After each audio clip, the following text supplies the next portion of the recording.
You can vouch for Love me. it. You get to build a vampire castle and feed on the living. Just avoid the sun. Well, duh. Yeah, it sounds easier. The right to offend is not some pesky little part of freedom of speech that we have to put up with. It is the heart and soul and lungs of freedom of speech. It is the coursing lifeblood of human progress. It is the instigator of liberty and modernity and science and understanding.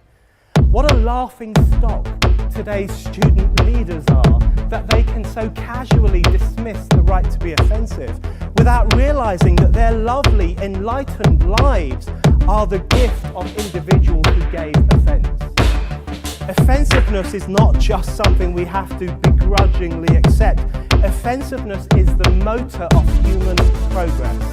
Now broadcasting from the Right to Offend Media Studios in sunny South Florida, bringing you the latest in politics, current events, art, and pop culture.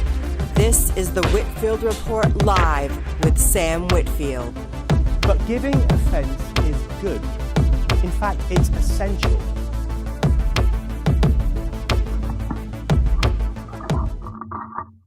You know, folks, I just have to say it's been a wild week. And I will also have to say, because I didn't say this on Monday's show, Trump making a deal with, actually, like, essentially, like, stopping the, conflict between Israel and Palestine right now. That is perhaps one of the best birthday gifts that, like, Charlie Kirk, that's something that he would have definitely been in favor for. So it's unfortunate that he wasn't, alive to see it happen, but I thought it was very fitting, and also he received the Presidential Medal of Freedom on his birthday too. So that happened. And well, so lots of good stuff has happened in the news this week, and then Morpheus and I both got compared to shoes this week. Why? We don't know. Because we dare to be right-leaning there, Samus. No, you didn't get compared to shoes. They said your friends on the right want to make you into shoes like leather. Well, Morpheus is Italian, so at least he would be genuine Italian leather then. Can I at least be a pair of sexy female goth leather shoes? So that's the implication. I don't know how you got into this argument more. All I saw is you replying to this person, and I read what they said, and it said, don't you understand? You shouldn't be right wing if you're disabled, quote, because you're allying with people who would see you made into shoes. And I had to think about this one for a minute, but I think I figured it out, like what the delusional thing they're trying to actually say is, and it's still delusional, but like it's actually coherent. It's just retarded. So they're trying to say that like they're referring to like the Nazis, and there's all the like stuff from the Soviets reported, like them being made in human beings being made into leather that's then used for things like lampshades is the famous one. Well, and full context, the thread that I got called a pair of shoes in was me replying to a Tecton thread calling out the Hassan orbiters. Right. Well, because another thing is you are, as far as I've known you, not far right. No, not at all. If anything, I am the most centrist of the three. Yeah. And so I just, these people want to make you into shoes. So they're saying like they think that people on the right, like conservatives, they don't see any value in you as a human at all, to the point that they want to mass murder crippled people, make them into leather, and then craft shoes out of that leather. This Well, is a very crazy tree of logic. Am I Well, wrong? and what's funny is I only get these types of reactions not from the fucking right. Oh, it's always from somebody on the goddamn left. yeah, Always. same here. Always, and it's Yeah, in and it was what, last year that one of them called you an Uncle Tom, Yes, I am the Uncle Tom of cripples. Yes. which I fun fact is not only just like offensive to say to a disabled person, which we'll get into that, but it's also kind of offensive to say for black people, like using Uncle Tom in the fashion of like, you're an Uncle Tom because you are a disabled person that doesn't vote the Because I correct way. don't ascribe myself to the mass of crippled people thinking. right. I mean, I've been told that like that as a disabled person, like I should be for abortion rights, um, because like my mother being able to abort me might have made her life easier, which I don't know why I would be in favor of that. I don't know Um, about you, Sam, but sure, aborting us would have made our mother's life easier. But I don't want to speak for you, but I'm glad every motherfucking day that my mom didn't. say well, Right. my Well, and if you read like in On further my in the shittiest fucking day, I'd rather be alive. the yeah, further same down the here. thread, I pointed out how many disabled, again, I had to define the word crippled that we use, right? Because why do we use the word crippled? People ask this all the time, don't they? Every Well, day. I think that there's a couple of good answers for that. One, because it's a big differentiator between disabled and crippled. You see, because disability, okay, but your anxiety is not the same as a person in a wheelchair from birth or Yeah, early in life every day for their entire life. Like, you have seasonal depression, Becky. It's not the same as a person who has a physical, fully debilitating thing that they cannot walk, that they have to learn a different lifestyle. And so you're trying to put yourself in their mindset. But every time I've encountered people like you gentlemen, as you guys know, my father-in-law was bound to a wheelchair for a large part of his life.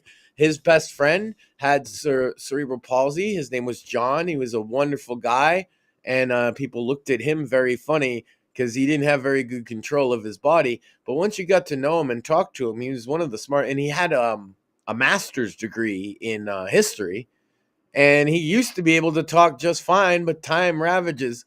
The good yeah. side of that, Sam, though, is he did live to be into his 90s, you I know, mean, and he was happy right up until the end, man. He's one of the most hopeful people I ever met, and that's what I was getting at. I know a lot of disabled, crippled people, as we like to say, who are bound to a chair, physically, have some type of restriction, and every single one of them has some variation of believing in God. yep.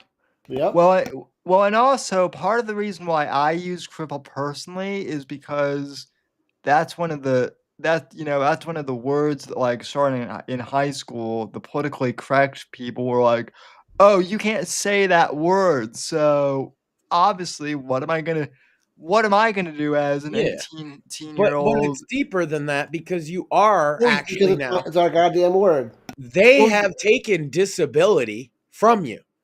You can't yeah, just, disability does not fully get across to a random audience member that you guys are crippled. It's not the same fucking thing, because they've heard time and again that the girl who's overweight is disabled.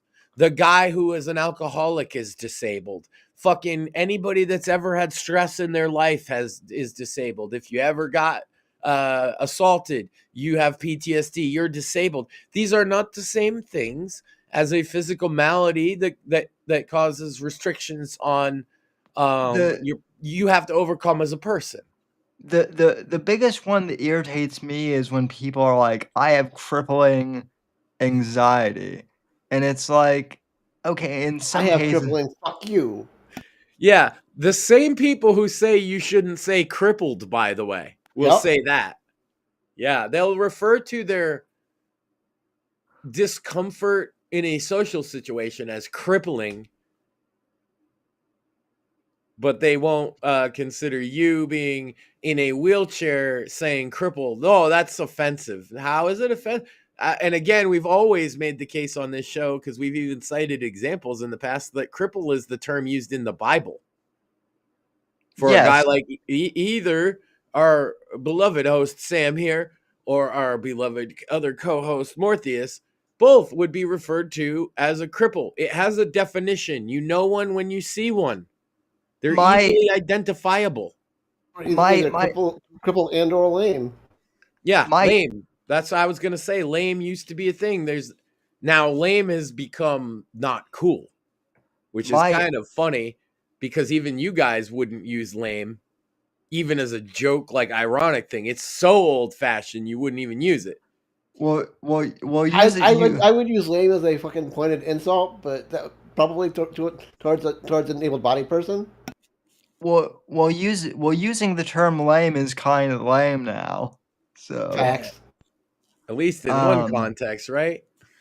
but no, it's also like, so my grandmother, who just celebrated her 91st birthday yesterday, Oh, she huge worked, congrats to her. yeah, Absolutely, happy birthday. she's still razor sharp And many too. more. So a few years ago, when she was still in her 80s, she I remember I was at the store with her, and there was a child with Down syndrome, and my grandmother, being her, being her age, said, "Oh, what a sweet retarded boy." Now, met when she meant retarded, being a nurse and having worked in a hospital, she meant Literally, that would have been a term for a Down syndrome. Yes. right.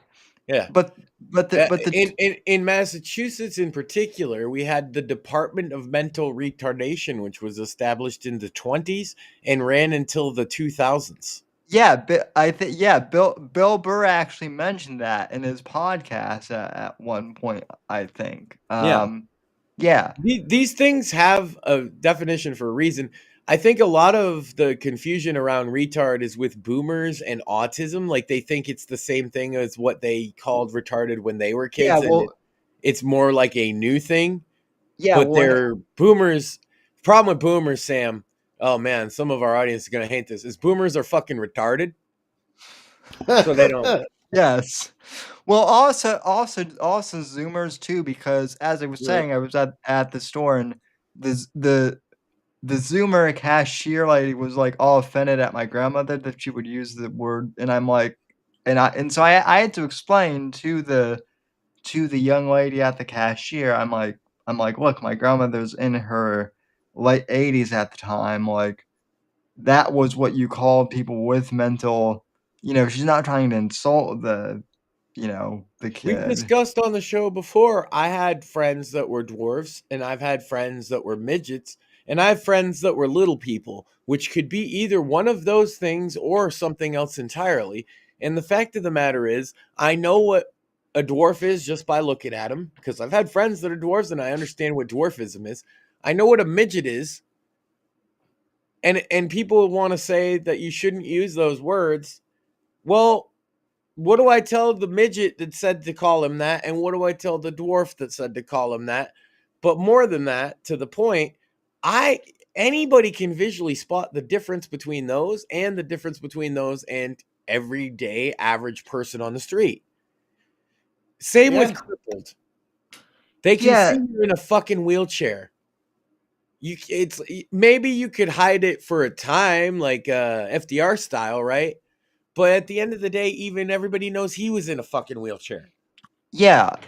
Well, I mean, for like the first 5 years, for the first 5 years of the show when I was doing this, like at first it was just my voice, right? So nobody, Yeah, because it the was audio silky, only. dulcet tones of little Sammy Whitfield. But then, for a while Lady. I just did, did the show like this. So really up until I met Glenn Beck and in the photos of when I got published, nobody knew I was in a wheelchair. It just never You came guys up. should see the photos that didn't get published with Glenn Beck. Giggity. Saucy. Well, not Glenn Beck. Now Tommy Laren. That's another Oh. story. I'm kidding. What it That- is that- is Sam just left his boudoir. So you're the one that messed up her brain. Yeah, he left his boudoir photos for her. So it's just Sam on a bit, like he's posing like George Costanza style. Roses in his mouth. Yep. Ladies. Yep. And so in honor of making you guys into shoes, I asked the question, what would be the funniest kind of shoes to firstly, I would like to point out that my initial response to that was that Morpheus, don't worry, you would make terrible shoes. Why would you make shoes out of Morpheus? That sounds like the biggest waste of anything I've ever heard. Right? Because not only would he not be like able to make snarky remarks and all this, but also those shoes wouldn't be great. However, upside, guys, this is for both of you. Think about it. As a post-funeral thing, the cool thing about being made into shoes is that you guys spend your whole life not walking. Then you get to spend the rest of your existence on Earth walking. Oh my God! Yeah, that's true. See, you gotta find a girl that's really deeply in love with you, marry her, and then like when you're like, okay, about funeral arrangements, I'm gonna need you to walk at least 10 miles in my shoes. And she's gonna be like, what? And you're the shoes that are gonna be made out of my flesh after I die. So that way I can walk with you forever, baby. I'm. You wouldn't wear shoes? You wouldn't wear my shoes? No. Why not? That's fucked. But then I could walk with you, even when I'm gone. You carry your dad's ashes sometimes. That's in an urn necklace. Would you walk Right. 10,000 miles? Okay, you know what? How about this? I'll turn your ass into a fucking purse. Then I'll carry it My with me ass everywhere. into a purse. I mean, like, just your whole fucking skin into a fucking really nice fucking purse. My ass purse, Sam. I'm liking this. Okay, so For God's sake. anyway, we came up with what would be the top 10 list of the week is the top 10 shoes that would be funny to turn Mort into. Yeah, It Well, should I- help. So I have a nomination off the top. Italian. Since Morit's Italian descent, I think Italian loafers would be like. All right. Well, that's not the only post list nomination I've got. That's a good honorable mention right there. The other one I got from good friend of Bits and Bones, good friend of me, Carethus, was go-go dancer boots. I approve. We figured you would. But the official, that came in after the list, and, there's the deadlines, Sam. So we got the top 10 shoes that would be funny to turn Mort into. Here we go. Number 10 is Uggs. Do I at least get to be furry Uggs? I think you'd have to be furry Uggs, like otherwise it wouldn't have the plus she is the one that said Uggs, so I guarantee she was picturing them with fur. Okay. Yeah. No, number 9, my personal like dark horse should have been number 1. Clown shoes. Yeah, I'm surprised that isn't higher. Yeah, well, there's some doozies on here, let me tell you. Number 8 of shoes to turn more into combat boots. That one's obvious. Right? That's utilitarian, really. That was also her recommendation.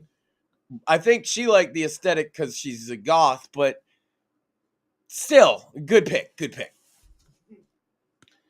Number 7 shoe to turn more into retro style Converse. You know, the old school, like 80s, early Yeah. 90s? Yeah.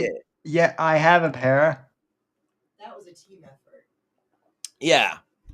We were trying to figure out what old school shoe to pick. I actually had, spoiler, I picked more than one. Because the next one, I feel like Morpheus will approve of this more than anything on the list, actually. This one was all mine. Number 6, shoe that would be funny to turn Morpheus into thigh-high stripper boots. Yeah, that works. Yep, just put that one in your will. This might. one might upend it, though. All right. Number 5, funny shoe to turn Morpheus into 70s disco pimp shoes with the goldfish in the heel. Stripper heels are better. The goldfish is cool, though. You got to admit, that'd be a cool. Unless we're talking of a female pimp. That's true. So you ought to be on Sweaty Woman's feet all day. Got it. Makes sense. You know what? That's better than Sweaty Man's feet. So what am I talking about? Number 4, really fancy Jordans. Like the expensive ass ones with like gold trim and shit. Except it'd be made out of human cloth, so it'd be a little. My luck, I'd end up in like Aiden Ross' closet. I know Aiden Ross would be like, them shit's one of a kind. I need to buy them.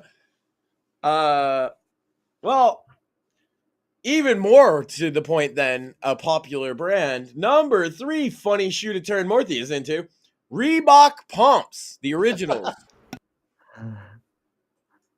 Just think of how that would work with the skin flap. Oh, And make it a bladder. You could use his bladder.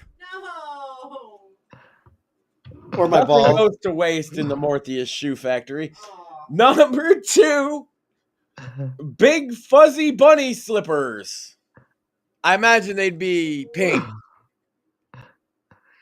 Because he wants a girl wearing them. Yeah, probably. We already established sweaty girl feet better than sweaty guy feet 100% of the time. Facts. This man is going to dream about being Kathy Kelly's slippers. I'm okay with that. No. And so we read them back. The top 10 shoes that would be funny to turn Mort or Sam or me really into. Number 10, Uggs. Number 9, clown shoes. Number 8, combat boots. Number 7, retro style Converse. Number 6, thigh-high stripper boots.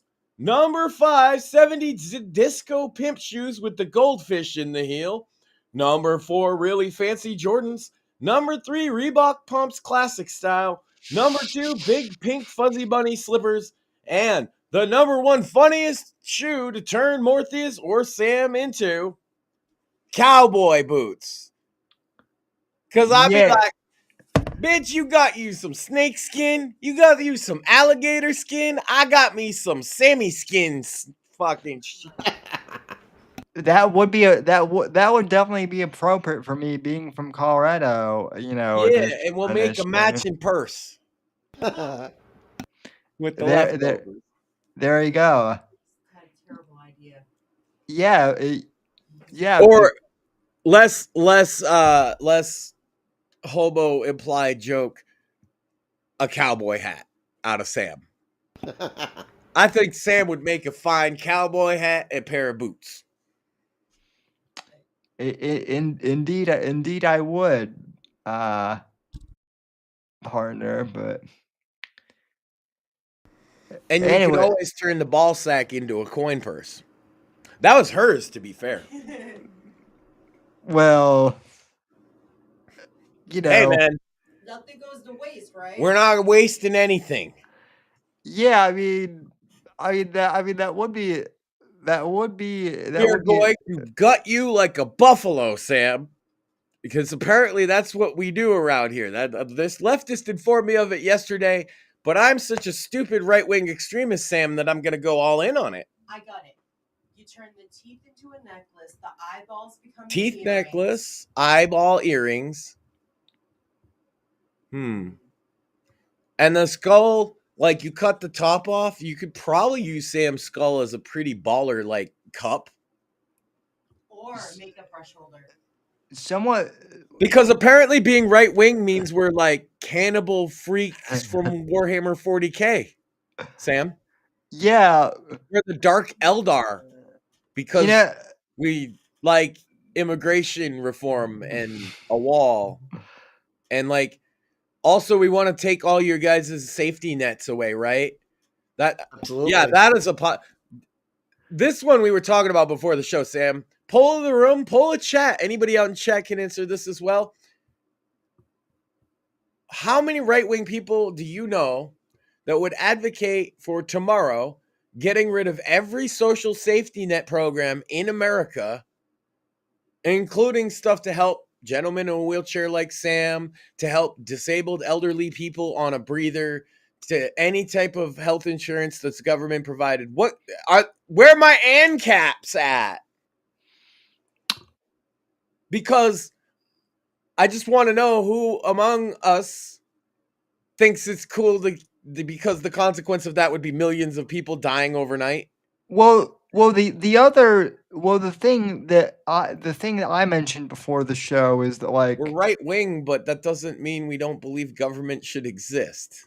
Right. well the thing that I mentioned before the show is that like the left makes it look like this has been proposed like to Congress. And I've actually looked up to see if there's been like an actual like bill proposing that thing.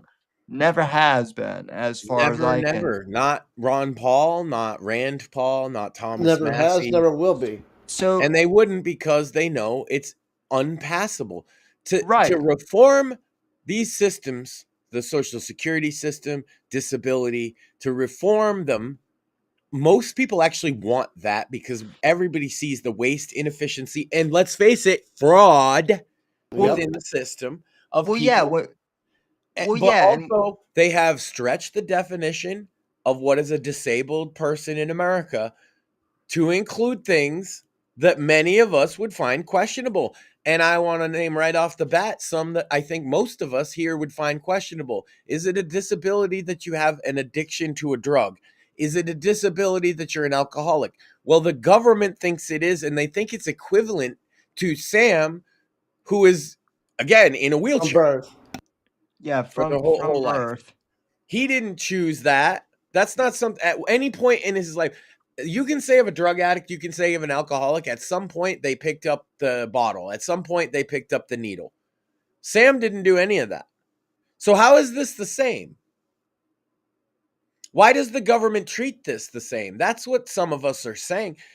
I don't know anybody who is saying that, like in a case of you, Sam, if you found yourself completely destitute, that there shouldn't be something for you. And even you say that's less important to you, right? Than there being something for the veterans who are disabled. And we mean real disabilities here. These men have limbs lost, loss of functions, serious psychological and neurological trauma from being in a battlefield. Of course, nobody wants to cut their benefits off. Nobody. You find, again, just ANCAPs, and I don't just mean on the right. I mean on the left too. Nobody wants that. Nobody's calling for that. Nobody's ever proposed that. And some people like the ANCAP, the more libertarian minded, would say that these programs are socialism. They would criticize these programs. Tom Woods would criticize them. I'm quite familiar with the critiques of them. But the one thing none of them do is bring it up for an election because they know it's a losing issue. The other thing that the ANCAPs never do is, and believe me, I've talked to ANCAPs. Then I love some ANCAPs. I I'm not shitting on them as human beings, but I'm just saying for the sake of argument, they are the only group of people I can think right. of calling for such a thing. My biggest criticism of them though in terms is I'm like, okay, you want to get rid of these programs. What's your proposal then? Right. To and And the answer is go let people go die and fuck themselves. yeah, Because they're ANCAPs, because they think that the act of government is worse than letting those people die. yeah, they don't There's no have reasoning with them on that either. yeah, they don't have a solution, and I tell them, I'm like, okay, well then that's why your philosophy is never going to You go and I are anywhere. more in a business of talking to people outside of a bubble. See, that's the thing about libertarians is they'll talk to each other and Right. argue. We're trying to. We've always been Oh, motivated towards the political like action side, right. especially you. I would say, pretty much since you were a kid, Yeah. understood about voting and voter turnout and districting. This is like you're a fucking Rush Limbaugh kid. Of course, that was like you were a political whiz kid. You know, everybody Yeah. knew this. So, for you, you're out there trying to win hearts and minds towards things you think can get done. A Yeah. libertarian is arguing about on a hypothetical island how we split the pie. And Would that's why there's a disconnect in talking to those people. But literally everybody else who is at least a yeah. minarchist on the right, and that's what I would be classed, a minarchist. I believe in government. Yes, I do. I just don't believe it should be as big as it is by a long stretch of the imagination, Sam. And one of the things that you never hear libertarians talk about because they want all or nothing because they're babies is austerity. Do you know what austerity means? Yeah. Not a word we bring up very much, right? But No. yeah, we do need austerity. And so why can't we bring up austerity, Sam? Because immediately they're going to run to you specifically, and they're going to say, "Look at these big mean people, they want austerity." That means they're going to cut the cripple people budget. But what we mean by austerity, I'll tell you what I mean by austerity right now, Sam, is that my state has been caught with their fucking hand red. You might have seen about this in the cookie jar for $1 billion over budget for the shelter budget this year because they've been giving people $4,000 a month on a fucking debit card if they're illegal to live in my state, plus 500 in food stamp benefits. These are illegals. There's some Yeah. austerity. I'm They pretty should not sure be getting a dime. us U.S. citizens don't even get that much. Not even Hey. I don't like. First of all, I know both of you gentlemen have been employed, so I don't want to imply that you guys are like, lifelong on the system or anything like that.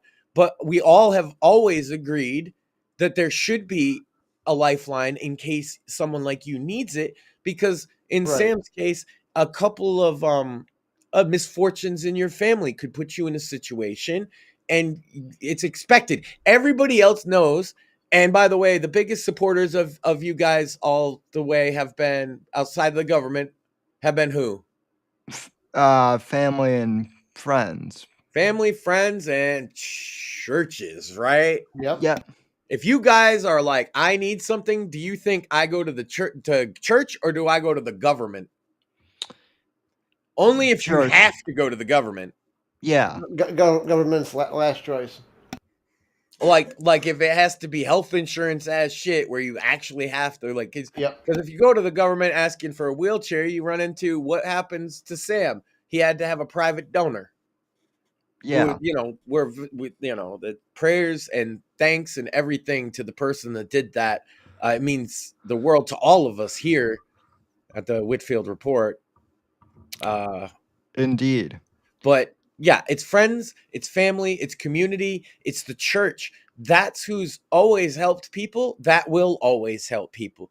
But should you not have those things, nobody I know on like the MAGA side of things is saying that you guys, let's say you fall on hard times, shouldn't be entitled to unemployment insurance. Are they trying to overturn that? No, they're not. So already just getting fired is enough to get you some government cheese. Well, guess what? Somebody who can't get a job because of a physical disability, maybe that should be on the table too. We do run into the problem because, again, we were talking about the difference between a physical disability and seasonal allergies, Yeah. or I'm allergic to peanuts.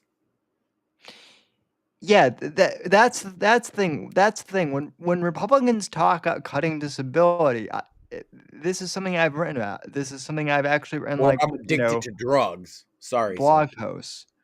When Republicans talk about like cutting disability, we mean narrowing the definition of disability, which basically in the woke era is literally now like I had a bad day at You work can and almost self-identify yourself into it under Biden. they Yep.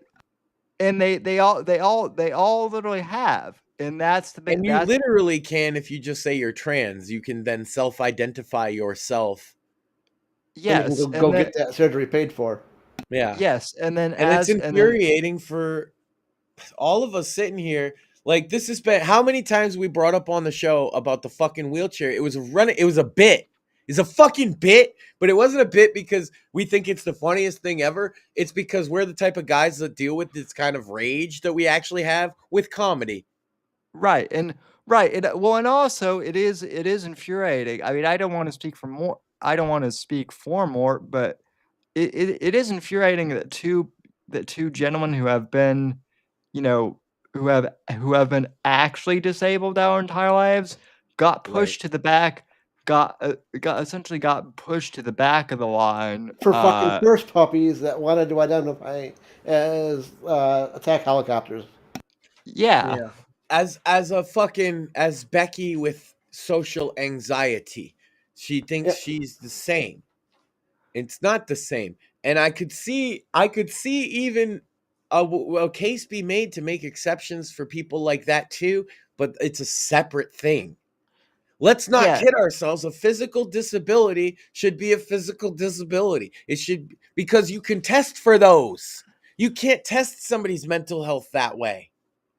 And look, I'm not saying that there aren't exceptions, to where like someone's mental, No, I think Dave needs assistance.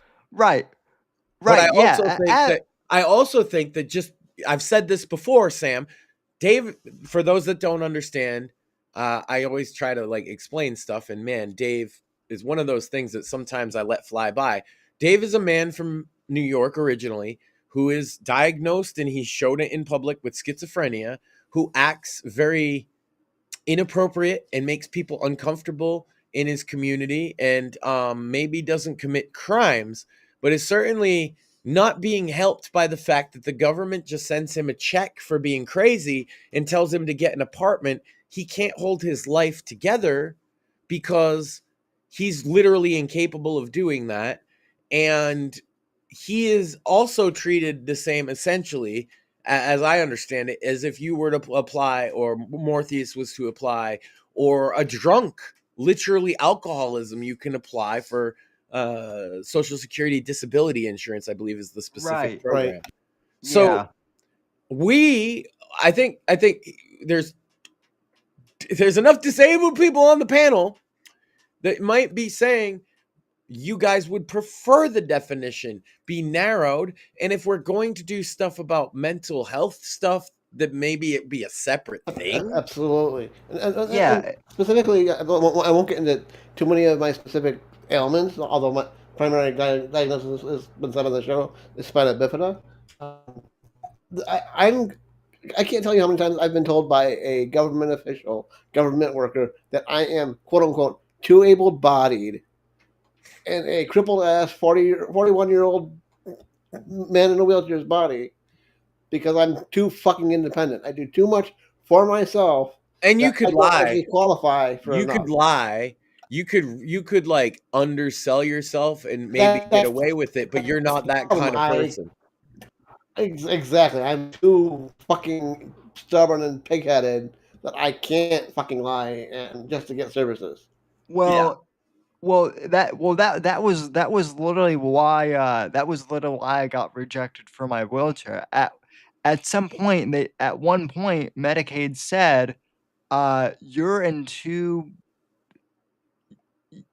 your physical I don't remember the exact terminology, but they essentially said that like I was too physically fit to Yeah. Basically, if both of y'all, they're telling you if you got super fat, they'd have hecked you up. well Yeah, I've literally been told I'm too able-bodied was the but phrase that was used for me. but but Max, to be fair, my doctor who, you know, my doctor made the my doctor did make the counter argument to the Medicaid board. Well, if he doesn't get this chair, then he will be It's seriously. preventative. This is why I have expressed concern about RFK on the Junior on the show before. But Yeah. one thing I do like of him being in the position he's in is we're reassessing. I'm a believer in science, actual science, Sam. And you know what's funny about science that the lefties who say, I love science, forget? One of the important things in any type of science or even critical examination is checking your fucking premise. Yeah, well, the left, you know, it's funny you say that, Max, because I've noticed that the left, no, ever since the whole trans thing has become like a mainstream thing for them, They the literally can't check their premise because of the trans thing. well, they've abandoned Because that no, they've because the trans thing yeah, is based on subjective reality. You cannot check your premise if it's subjective. right. They just quietly abandoned the party of science, you know, tagline, and they expect Sure. us to But and it what I'd like to do, and maybe why people see me as like thinking differently about things, is go back to the original question as if it's not settled and just ask what other things are at play here. This is another thing. Like, people think Shmuley and I are like think differently or we're weird or something, but that's all we ever do is we don't assume the answer to every question, and we like to backtrack and say, wait, but maybe if this is true, maybe the thing in the logic chain before it, maybe if that's false, it changes something. Or maybe there's factors at play that we don't understand. And maybe there's, because to assume that everything is known is the biggest sin in science. right.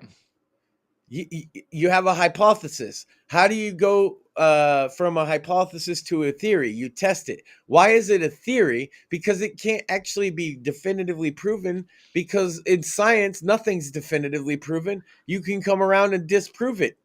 And that's why fucking Al Gore did such like a disservice to to like actual, because like yeah, there actually are environmental concerns that like actual scientists, you know, do want to fix. Nah, that's some hippie shit. But then you have Al Gore, uh, you know, basically committing fraud with science to like push his authoritarian And uh certainly that's a big like kind of snowball that started down the hill, but it really blew up, I would say, post 2014, oh yeah. where the Obama administration had been pro medical establishment. That was like one of their big things. The rise of big pharma, you can tie it almost directly to Bush and Obama.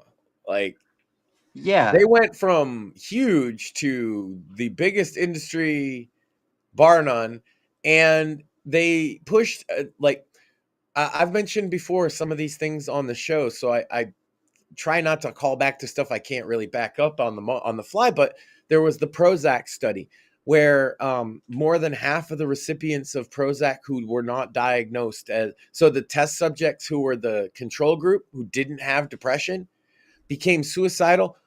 Two of them attempted to rape either other patients or staff. They became violent. Some of them said they had homicidal and suicidal ideation. This was well known to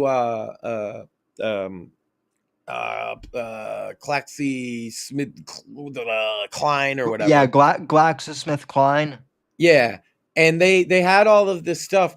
I know this, Sam, because again, a sort of hero of mine, also somebody I know, a sort of friend, Cage, the rapper out of New York City, was one of the test subjects, and he wrote multiple albums about it, as well as gave interviews and wrote a book about what it was like to be one of those test subjects who came in without a diagnosis, was given Prozac, and it literally gave him impulses to act violently at other people. I've heard that. Before it came to market. Before it came to market, it made people violent.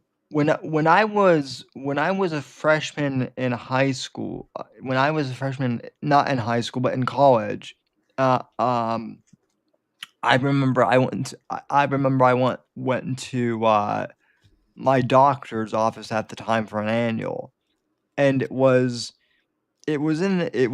right in like the middle of midterms too.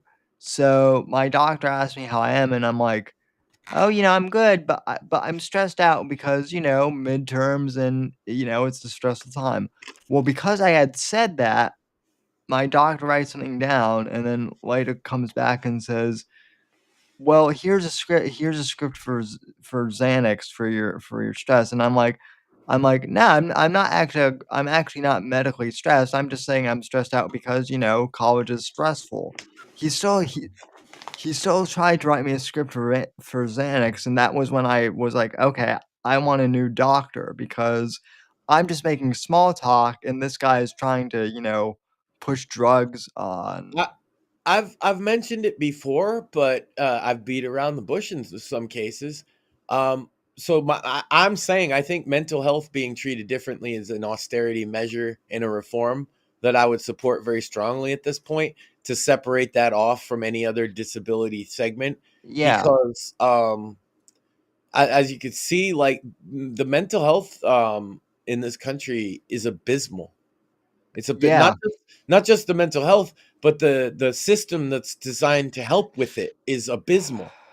People will avoid going to a crisis or a hospital for suicidal, homicidal tendencies simply because they're afraid that they might get their work told about it. Yeah. Well, How can you? We have a system where you're encouraged to lie about your mental health, and then we wonder why it doesn't help people. well, Max, And you're punished if you tell the truth. If you Yeah. say, man, it's been a really rough time, like you said, they're gonna be like, hey, here's some pills. And if you say, no, was my experience. No, I don't want the pills. I don't think there's anything wrong with me. I've gone through a lot, and I think I'm just processing it. No, you got to take the pills. You're not taking the pills. You're insubordinate. That's a sign that you have another thing. Right. Yep. Well, I will say this. You're absolutely right that, we have a mental health crisis. And I mean, I hate to keep bringing this up, but as I've said, Also, I just one more thing. Those medications they gave me had lifelong consequences because I have something called tardive dyskinesia, which is hand tremors, facial tics, and foot tremors. For the rest of my life, I only took a medication when I was like 12, and I didn't have any consent to it, Sam, because I was a child. So I said no. Guess what they did? They shot it in my butt. so when you say you're retard Max, so when Max says he's retard maxing, he's not he's only partially joking. Well, Yeah, you are. you don't have a choice. I mean, I've told sort of the story on the show before that I got assaulted with a crutch by a kid that had a broken leg, and I stood up, turned around, and said, "I'm gonna fucking kill you." And he said he's gonna shoot up the school. And all his little buddies went and told them that because they had heard not Columbine, but one before that had Right. happened recently, and they thought that was funny. But when they told the guidance counselor, because of that, They literally didn't even ask my side. They expelled me that day. Right. They took me out of the fucking yearbook. They took my picture, and in the yearbook, my square is blank. Jeez. It even left in my quote and all that for my 8th grade yearbook, but it's okay. I was only at that school for a couple months. I had just moved. That was part of the problem. So the school said I had to go to a psychiatric unit for adolescents before they would send me back, which, by the way, is illegal for them to do that. They can't have a doctor write you a note to say you're crazy to let you into school. But I didn't know that. And my parents didn't care. They sent me away. I went to this place. I saw Sam, my roommate. The reason he was there is because he took so much acid that he was on a permanent acid trip. Have you heard of this? Yeah. Yeah. Yeah. Unfortunately, I have heard of. This dude, as your roommate, was that man. He was a trip, I'll tell you. I bet. Literally. Yeah, literally he was a trip. Especially considering it was an adolescent wing. So, like, I don't know how old he was, but the oldest he could have been was like 16 or 17. How much? How much? I don't even really want to know. But like, Don't do drugs is the moral of the story. Now let me roll yeah. this blunt. Drugs are bad, okay? Well, Marijuana is bad, okay? well, No. He was doing acid. This is completely different. no, I know, but I wanted to say it anyway. no, marijuana. Marijuana. Well, that's is, why I said, yeah, don't do drugs, kids. Now let me roll this blunt. marijuana. I actually do like marijuana, but I actually am afraid of doing that. Like acid would fuck me up, and so that's one of the things that like I will never. Bro, can we just all acknowledge, though, that Sam on acid would be very funny? I mean, we already get Sam on PCP. I understand why you won't do it. I support your decision because it would be a bad decision for you to do it. I'm just saying it would be very funny. Yeah, no, it Kind of like would. making you guys into shoes. I don't actually want to make you into shoes, but it'd be funny if we did. Yeah, but no, Max, I hate to keep. Oh fuck! No, wait. The other person said I did want to make you into shoes, huh? I ruined it. Yeah. I know I keep saying this over the last few weeks. You've said that America has a mental health crisis, and yeah, if I mean that's become really apparent to me Let me ask in you the this, sense Sam. that like if you were absolutely at your breaking point and you didn't feel like you could talk to anybody in your family, what options would you even think to have? Do you know what people are doing now? They're talking to AI about their mental health. yeah, That couldn't possibly end poorly. yeah, not at all. Well, I will say this too, like the fact that people are I think the fact that like so many people were openly celebrating Charlie Kirk's murder. Also openly celebrate that they're mentally ill. Yes. What's up with that too? I understand. Like, there's another example of Dave is a good example of a thing. Dave doesn't run around saying his maladies to the world or that there's anything wrong with him. Matter of fact, you guys, it's not even a mental health thing. You guys have a physical disability. Still, you don't run around saying, hey, I am in a wheelchair and this is blah, blah, blah, blah, blah. But they are like, put it in their Twitter profile. Well, 6 diagnoses, right? Well, yeah, and they're all self-diagnosed. Well, and in fact, like that was the point I made off air before the show. The whole reason why I personally have started talking like being a physical disability is having a physical disability is all these people have all their disabilities in their bio. I'm like, hold on, bucko. I actually have a disability and I don't appreciate you Well, then let me ask you I guys started both. doing it when I was still in the Gwent community because people were talking Yeah. about their ailments in gaming and whatnot. I'm like, Yeah. at the time, I did everything that I could to not be seen as the gamer in a wheelchair, but to the point where there were people in the community that I trusted, so I went into detail about what I deal with every day. Let Yeah. me ask you both this then, since this is a thing I pointed out that every disabled person I know, and by disabled I mean crippled, in a wheelchair or some type of similar, maybe I've also known some people with limbs removed. Same thing holds true to them. Um, would you be here today if not for your faith, of whatever kind of faith that might be, but a faith in something higher than yourself? No, No, that's why with all due respect to atheists, that's why I don't understand that is why I don't understand atheism. I'm not saying that to be a dick. I literally don't understand I do how. want to give more space to answer as well, though. He had something to say. Yeah. no, So, no, and we all know I'm not exactly a quote unquote practicing Catholic, but I acknowledge that there is a higher power than myself to the point where I say music is my religion because it's literally saved my life, quite And literally. that's the crazy thing, is that they would have you on the so-called hard right or whatever for the thing that got you where you are, right? Yep. And that's there's this yep.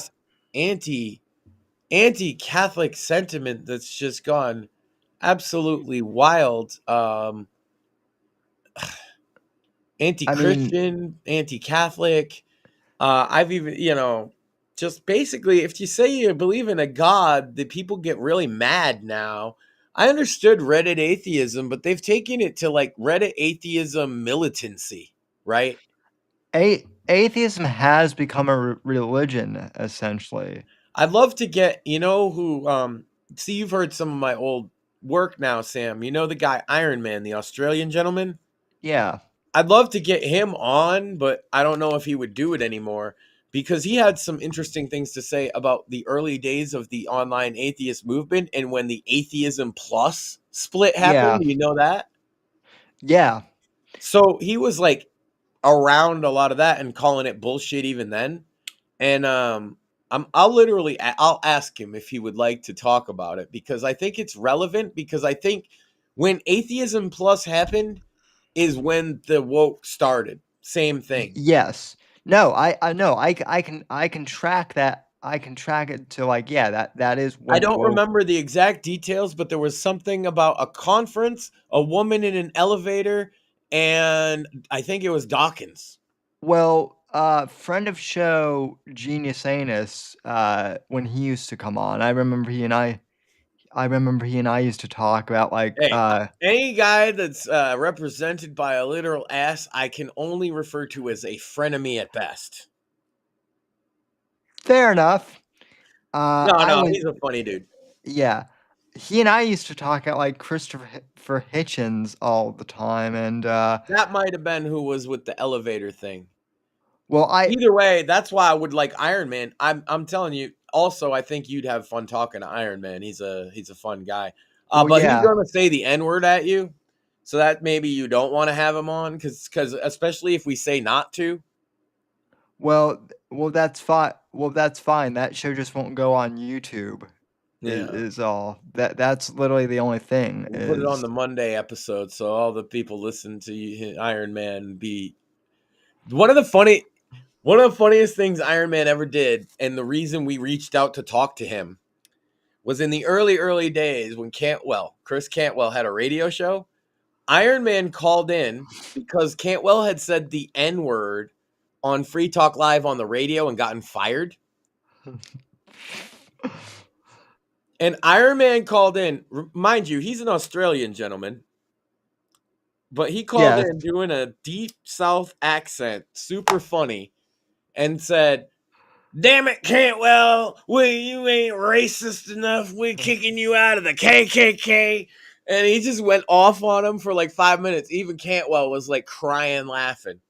Because the bit was that he was the Grand Wizard of the KKK. And Cantwell, yeah, you said the N word, but that, like, you need to say way more than that. You're not racist enough. And we're kicking you out of the KKK. You're a bad wizard. Right. Yeah. Yeah, and I wish I had that call because it's so funny, but unfortunately all that shit's deleted. YouTube No. is a bunch of crybabies. Yeah. No. The weird thing is like Hitchens. Hitchens was an atheist, but he was like reasonable, Yeah. and so like he died.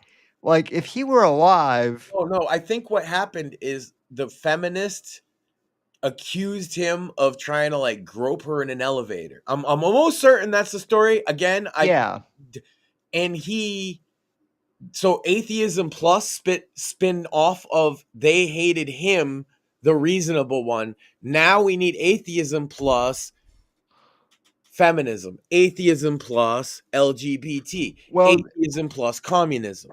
they hated him because he was a Marxist initially, and then Yeah. he's I in the 80s when he became friends with William F. Buckley, he No, it wasn't even that they hated him for, though, Sam. I'm telling you, it was in the 2000s yeah. when they said they finally decided his political past was enough, was when this one bitch that didn't like him accused him of not even, as far as I remember, whatever the elevator, it's like called Elevator Gate. You could look it up.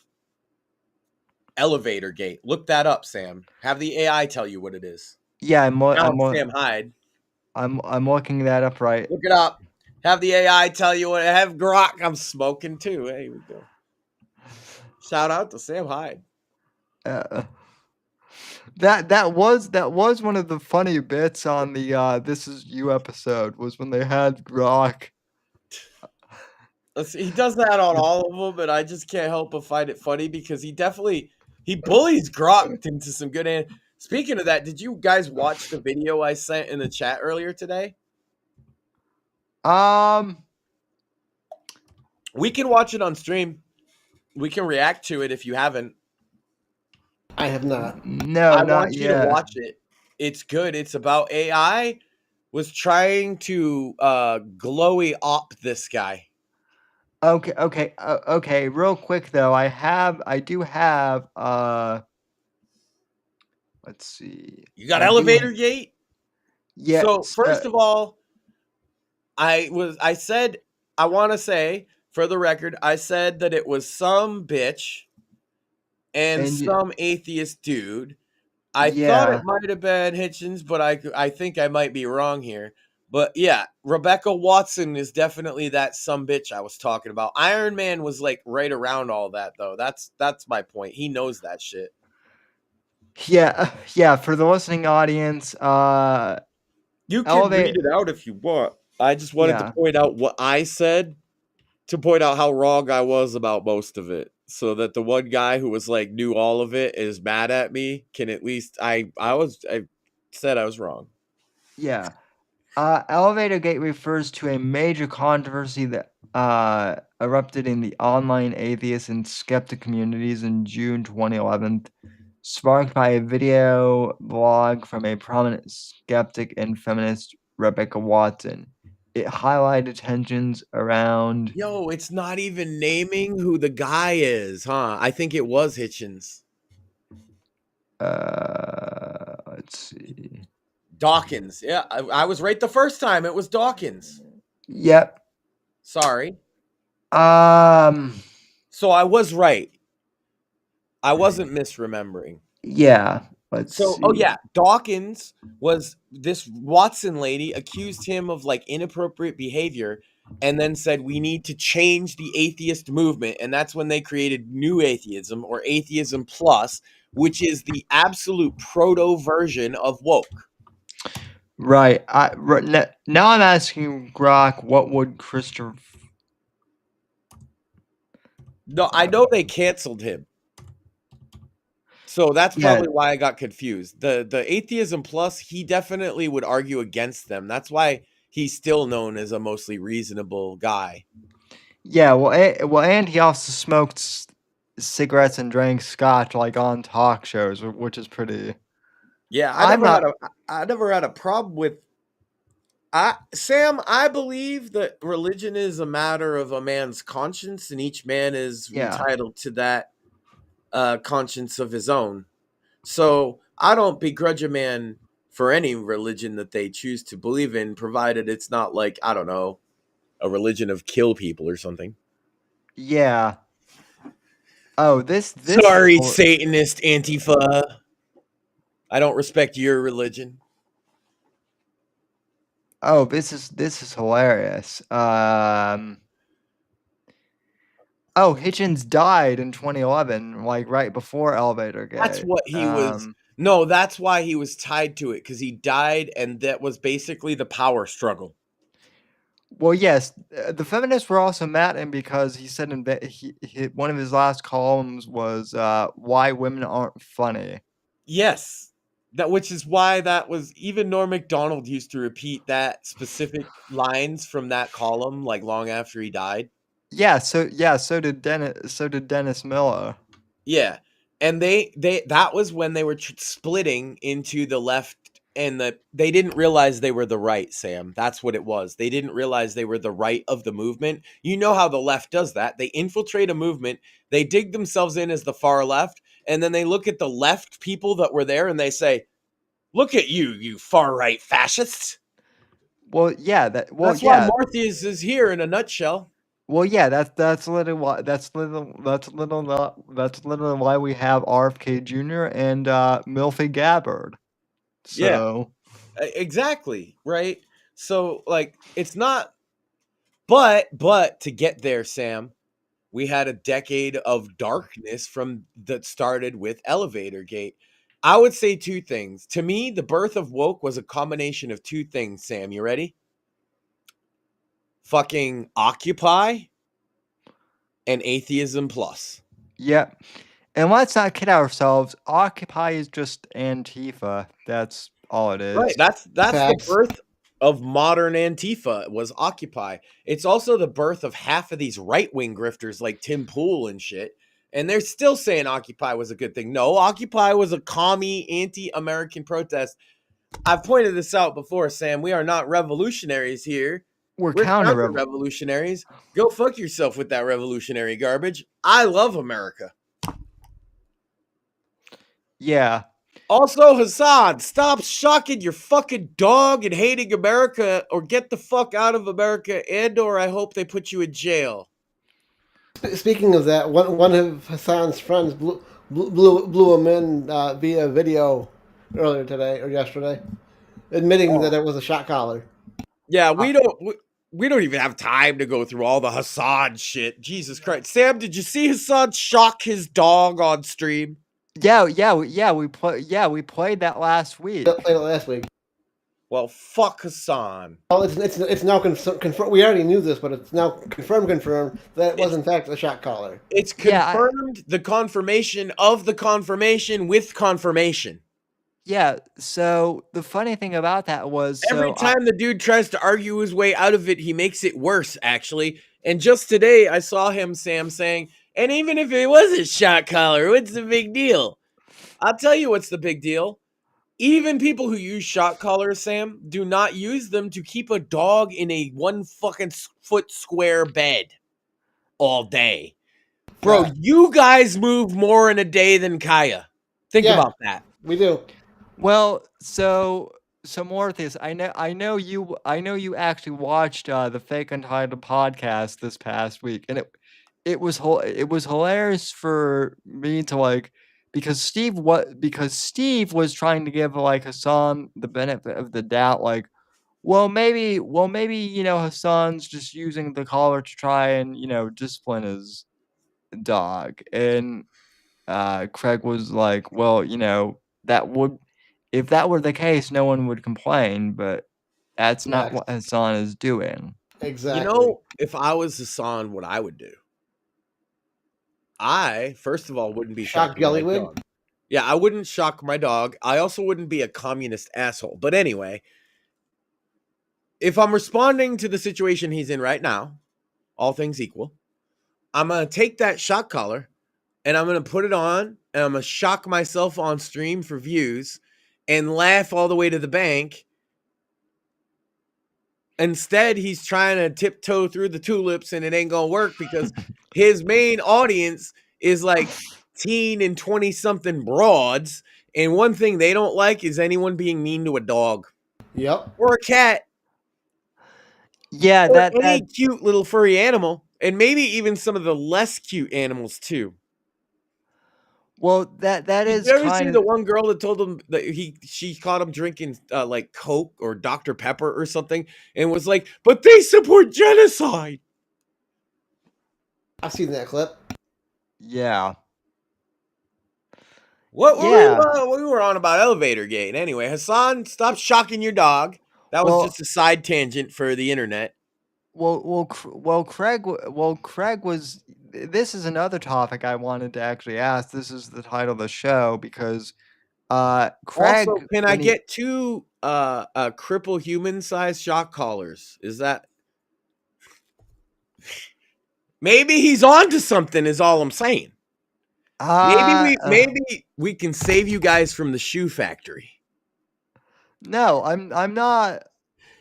I'm What if I I'm don't sorry wanna be- the liberals want to make you into shoes because we know that liberals, when they say shit, it's projection, right? What if I don't want to be safe from the shoe factory?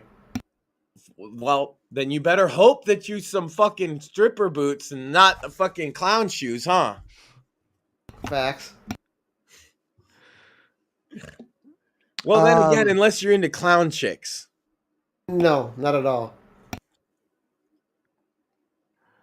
Well, you never know. But That is one fetish I do not have. I definitely think you. Well, we did the top 10. They were primarily aimed at you because that's the person said it to. But what one do we think Sam would be the best? What's the best pair of shoes to make of us out of Sam? We said cowboy boots, but I feel like he would either cowboy boots or Italian loafer slip-ons. I was gonna say Italian loafers. Yeah, Yep. like Yeah, like maybe even expensive ass ones like OJ had. Yeah, well, because that's what I wear are slip-ons. Yeah, so- Bruno Molly's. Sam will be a pair of Bruno Molly's covered in blood. Yeah. No, and we can make him into a matching set of gloves that are just a little bit tight. I mean, I know what I'm getting for Christmas. I mean, if I can help. They'd be like, Max, what's that shit's fresh. What are you rocking? I'll be like, I'm wearing head to toe Sammy, baby. I got this Sammy suit made. Max, and a matching cane with their skull on the top of it, so you could be there to be like, and I'll talk to it, right? I'll be like, oh, what do you think about that, Sam? And you'll be like, well, I think about that. I'll be like, shut up. I'm gonna interrupt you because that'll be the bit, right? I'll always interrupt the skull. And then your life totally won't have you institutionalized. Nah, I'm just wearing my freshest, dude. Think about how unique. That's got to be some tailored Sammy right there. Maybe actually, yeah. If we're gonna tailor Sammy into something, he's like an Armani suit, right? With a fucking not a fedora, but like a trilby, right? Like a not even a trilby, like a bowler, actually. Oh. Yeah. Sam's like a derby bowler, right? With a suit, right? And the little cane with his skull on it, and Italian Bruno Mali loafers and matching gloves that don't fit. Yeah. Although I will have I was wearing fedoras before the faggy atheists ruined. Yeah, but I feel like a bowler would set you apart because, like, people see a fedora and they see it being ruined. I get what you Yeah. mean. You would look fresh in a fedora. That's why I said it. But upon review, maybe one of those fresh, like, derby bowlers with the thick brim. Oh, or an Undertaker style hat. Yeah, that would be now that would be Or something. no, I feel like any hat out of Sam should just be a cowboy hat, just because that would be very funny. They'd be like, "Is that a Stetson?" I'd be like, "No, sir, it's a Sam." A Sam? Where you get that? Well, we skinned them and we let it out to dry on the tanning rack and cut it out at exactly I don't know what my head size is, like 13 and a half. My whole body could probably be a hat for you. Look, I understand that we're making far more clothing than your skin would allow for, but it's a fantasy and they are a complete psychopath. So I'm going to beat that dead horse, or in this case, skin that dead cripple, because they finally gave us something, Sam, you've been looking for years. Mort 2, new cripple material that we didn't create. Yeah. And just to prove the point that nobody would do it better than us. A bit of a weird one, but No. They said that I'm gonna be I'm the right winger and I'm a retard, not a cripple. So clearly I am going to make you guys into shoes. And so I am retarded, and so I gotta do what I'm told. And so we're just figuring out the best maybe I gotta, yeah, you're right. I make a hat and some boots out of Sam. That would probably be reasonable. I'm getting crazy with the suit. I'm still kind of sold. Can we do a shrunken head thing and then put it on the cane? That'd be even better than the skull, right? I mean, Babe? Yes. Should I put Sam's skull on a cane? Or shrink his head like shrunken head style and put that on the cane? And either way, I'm going to like walk around with the Sam suit and the Sam hat and the cane, and I'm going to talk to Sam, and then I'm going to interrupt him all the time. Hear me out. It's a combination of both, right? Both. Right. So first, you shrink the head, right? And then you put it in whatever solution you have to completely dissolve the hair, the skin, all the meaty flesh, all that shit to get just the skull. So then you got little Sammy's skull, right? Then you get like that like material that they use to replicate like the fucking, the mosquito and the fucking sap shit. You put the skull in something like that with like a really cool like color or something. Like amber. Yes. And then you put that on the cane. Oh my God. So we shrink Sam's head and encapsulate it in amber. Yes. But that's not a cane. That's more like a staff. So then if that's the case... you don't just make a cane with Sam's head. It has to be a staff. Okay, but then the hat has to be a wizard hat. Well, fuck yeah. Okay, so then... What happened? That was me. I'm back. I'm back. I was just wondering if this crazy topic of making you guys into skin suits. See, the funny thing is, if you made me into clothing, I could clothe everybody. Eh? The thing it is, Max, is nobody's talking about skinning retards for some reason. You would have to be so inefficient to skin you guys. Just skin me. You would have to shrink my head, Max, because of my giant ego. That's right, but then you would be there with me on my wacky adventures, right? And I'd just be like walking, and I wouldn't talk to you all the time, but when I did, I would interrupt. No, what would happen is... I'm going to let you finish, Sam, but I just wanted to point out how important it is for me to interrupt little Sammy on the... Bravo, sir. No, if you and I were to merge brains somehow too, Maxine would just be driven crazy, even more so than she already is. If she had to deal with my mindset and your mindset, She wants to show off her bag, but I forced her to get a cane because, I mean, if I'm going to talk about a cane, I can at least demonstrate, it's like, it would be like, I'd just be in public. We would continue the Whitfield report, by the way. If anything happened to you, I would just continue the Whitfield report. I would step in as host. Mort would be my, I don't know about co-host, Sam. I think, first of all, there would be some changes. You know what I'm saying? I wouldn't call him co-host, more like partner, yeah. because Mort deserves lots of credit and stuff. And Marty, I'm politicking my way to take over the show before he's even gone. But when I do that, I would be like, but what does Sam think about this? Well, Max, hold on 1 second. We just have to get to the phones real quick. And you just sit there for a while and let me talk. And people will just think, oh, it's the cane with the skull on it. And then after a while, you'll be like, and keep trying to talk what you were before. And I'll be like, look, Sam, he gets a little talkative sometimes. You got to calm him down. He'll never, ever shut up and let anybody else have the floor. So what you got to...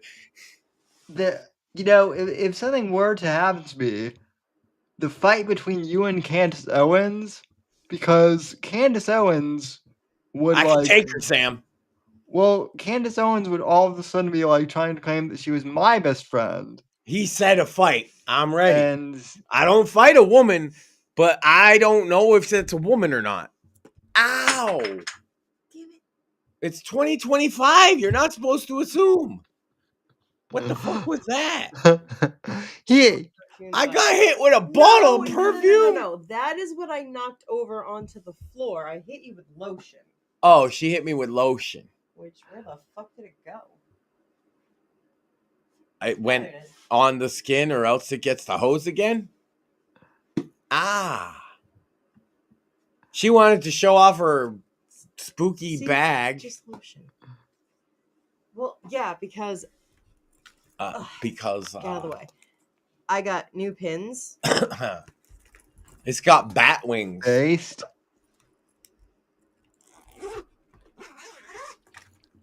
It actually, to be honest with you, less expensive than you might think for something so specific. Mm-hmm.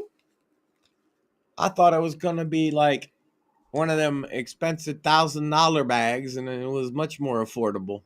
Very much like goth ones. And of course, I saw that at Five Below. I had to fucking get Art the Clown. Ooh, very nice.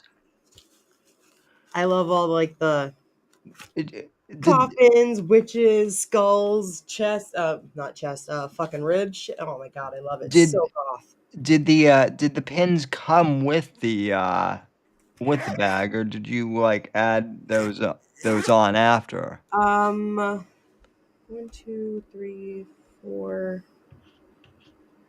Like I think 4 or 5 of them did come with the bag. It came with a ton of pins, but she's chosen to put her own pins on instead of some of them.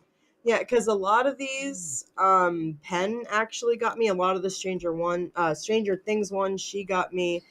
And then, like I said, I got Art the Clown at Five Below.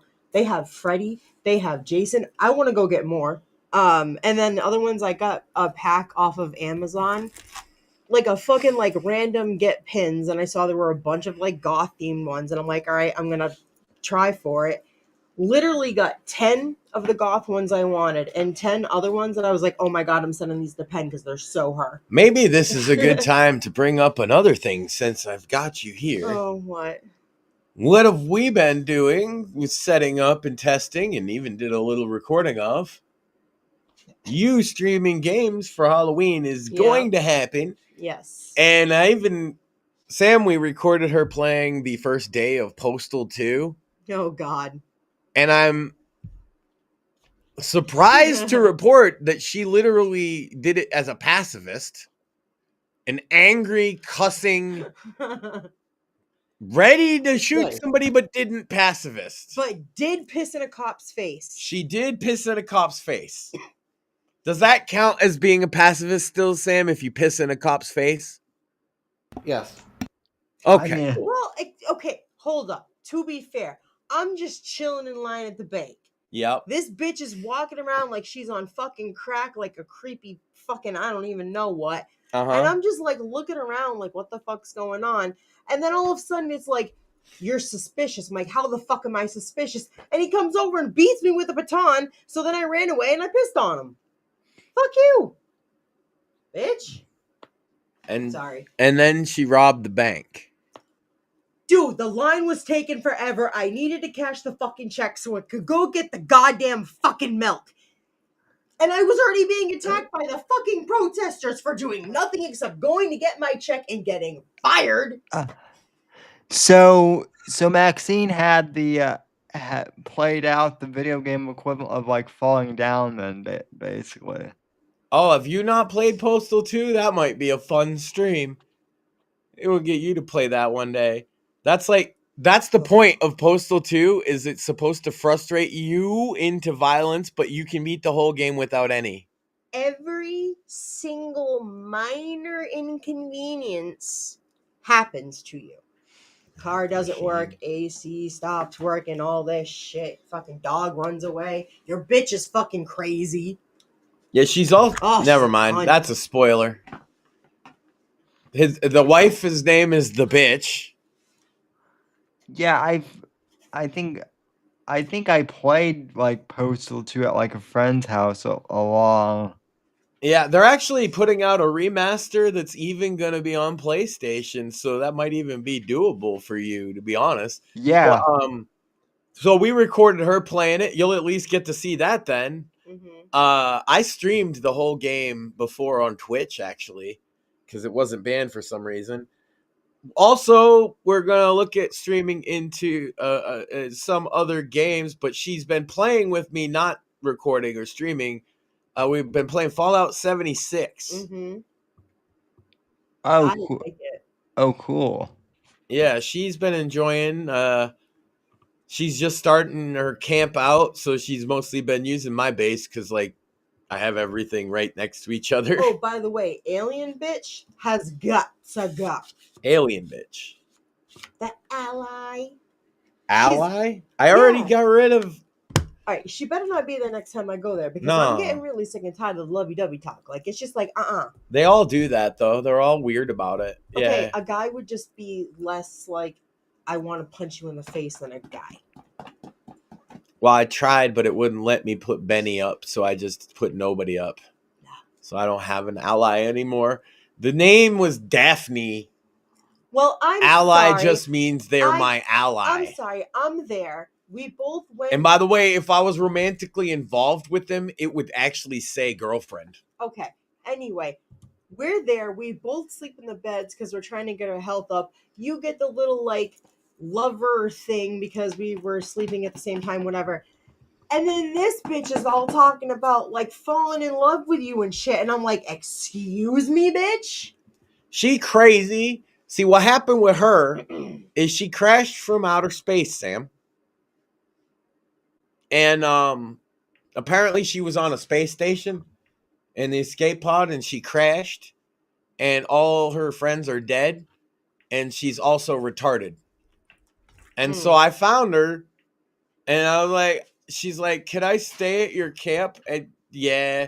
And she follows me around and she like picks shit up. But then she says all this crazy shit. I put a muzzle on her. If you didn't notice, that's not the outfit she came in. The outfit she came in is like an astronaut outfit. I put a muzzle on her because I thought it would shut her up, but it didn't. No, and she's just making me angry. Well, I already removed the piece of furniture that makes her appear. Good.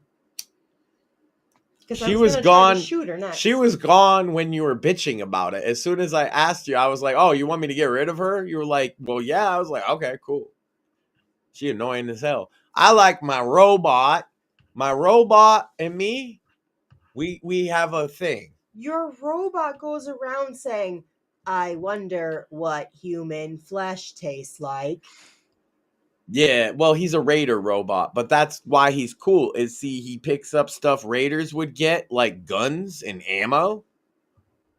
And yes, he walks he says around. he wants to burn your camp down. He says he wonders what it would be like if he did burn the camp down, but he never does it. One day he might. It's been years. I trust him. Max being the That's just trusting when they one. get you, Max. When you finally earn the human's trust.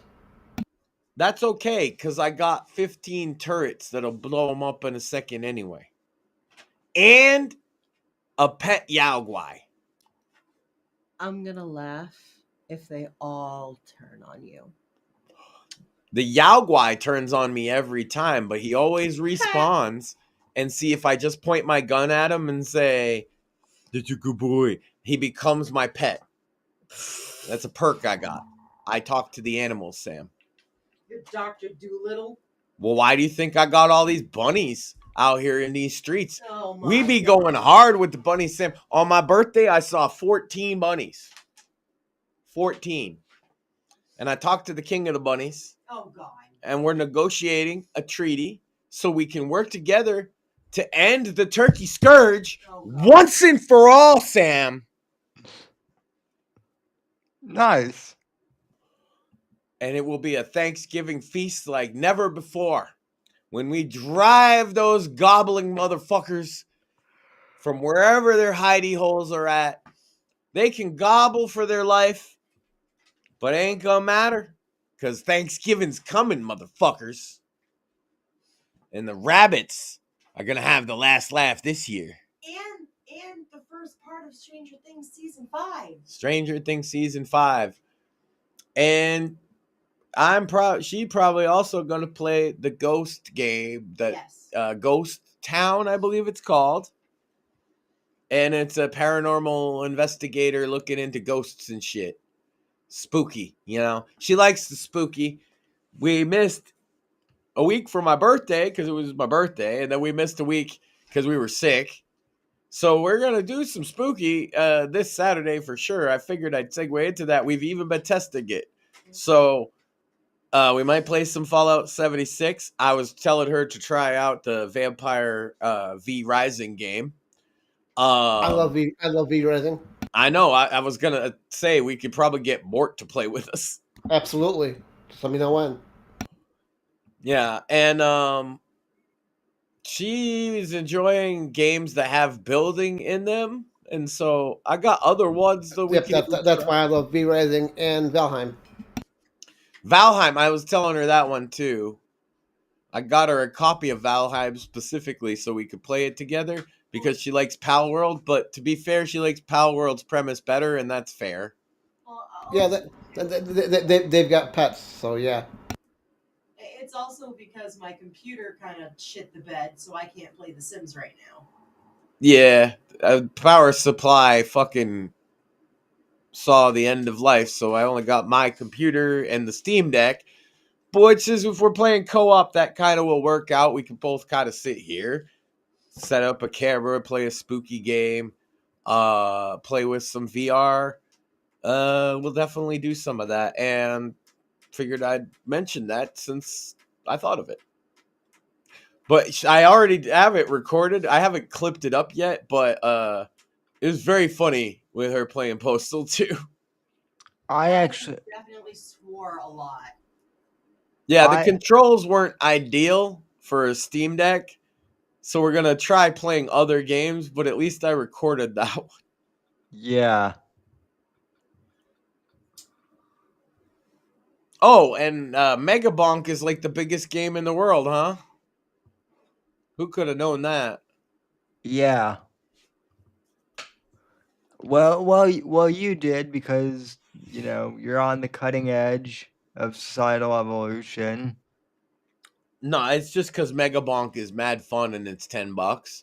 I hope it comes. I don't know if, you know, you got a PC. It's a very low end game, so if you got any PC, it'd probably handle it. But I think it'd come out on console soon anyway. You Mega know Bonk what? is awesome. You know what just came out on console I've been playing is Phase Phase 1 Phase 1? or whatever that drug dealing Schedule game. one.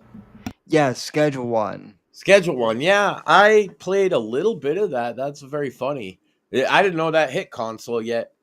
I know they added like gangs that fight back since I played, so I should probably play it again. I was telling her to play that one too. To be fair, that's Yeah. that's the drug management game Yeah. where it's like also cooking mama. I've recently been getting back into Valheim because they've added new animals since the last time I played.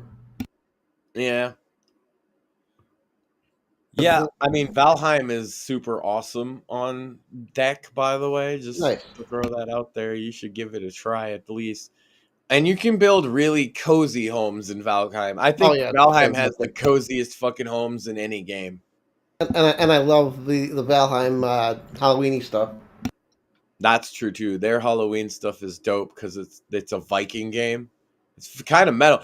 I was sold on Valheim long before it came out, guys, because I saw a trailer and it had an Amon Amarth song, and I was like, bro, a Viking game with Amon Amarth and it's survival. I bought Valheim the day it came out, and I've never been I've only ever played it by myself as well. I beat all of the bosses that were in the initial build by myself. It took like 100 hours. Nice. And Yeah, it was basically the best like open world RPG I've ever played. it's fantastic. I played it mostly by myself for a while. Then I played it with my oldest brother for a bunch of hours, just fucking around. I have brought my son and played a little with him, like building a house, but that's the most I played with anyone. He built a little house, and then it got wiped because it was in the original build of the game. But you guys do a show about gaming. Yep. Barring having power on Friday, bits and bones, 10 p.m. EST. By Yeah. God, Sam, you write books too. What are we doing here? It's an hour and a half in. I know. Well, But we got to talk about bits and bones while you get the book out. I was just kind of foreshadowing for Morpheus to Bits and bones, 10 p.m. EST on Rumble and Kick. It's me, Sam, Joe, and Tim. Timmy. Talk about whatever gaming news is happening that week. Currently, don't know what topics are this week, but if anybody has something that they want us to cover, feel free to shoot me a message. Well, last week we did a bonus episode of the Whitfield Report, and I kind of explained Gamergate a bit to Joe, and then we talked like wokeism in theology. Nice. So that was fun. And yeah, folks, Shadows of Deception, book 4, Sins of the Assassin, has been out since July. And you can pick up your copy on Amazon, paperback, Kindle, and you can buy the entire series in hardcover, which big shout out. And then Night of the Vigilante has been my best-selling book this year. It sure fucking has. It's got an awesome title, bro. And also, hey, take note. They like the bloodier shit you're writing, man. And the yeah, well, you took a chance on that one. That wasn't you were like not necessarily even confident about putting it out. I remember. Well, you were like, it's nothing like the other stuff, and it's your best-selling work.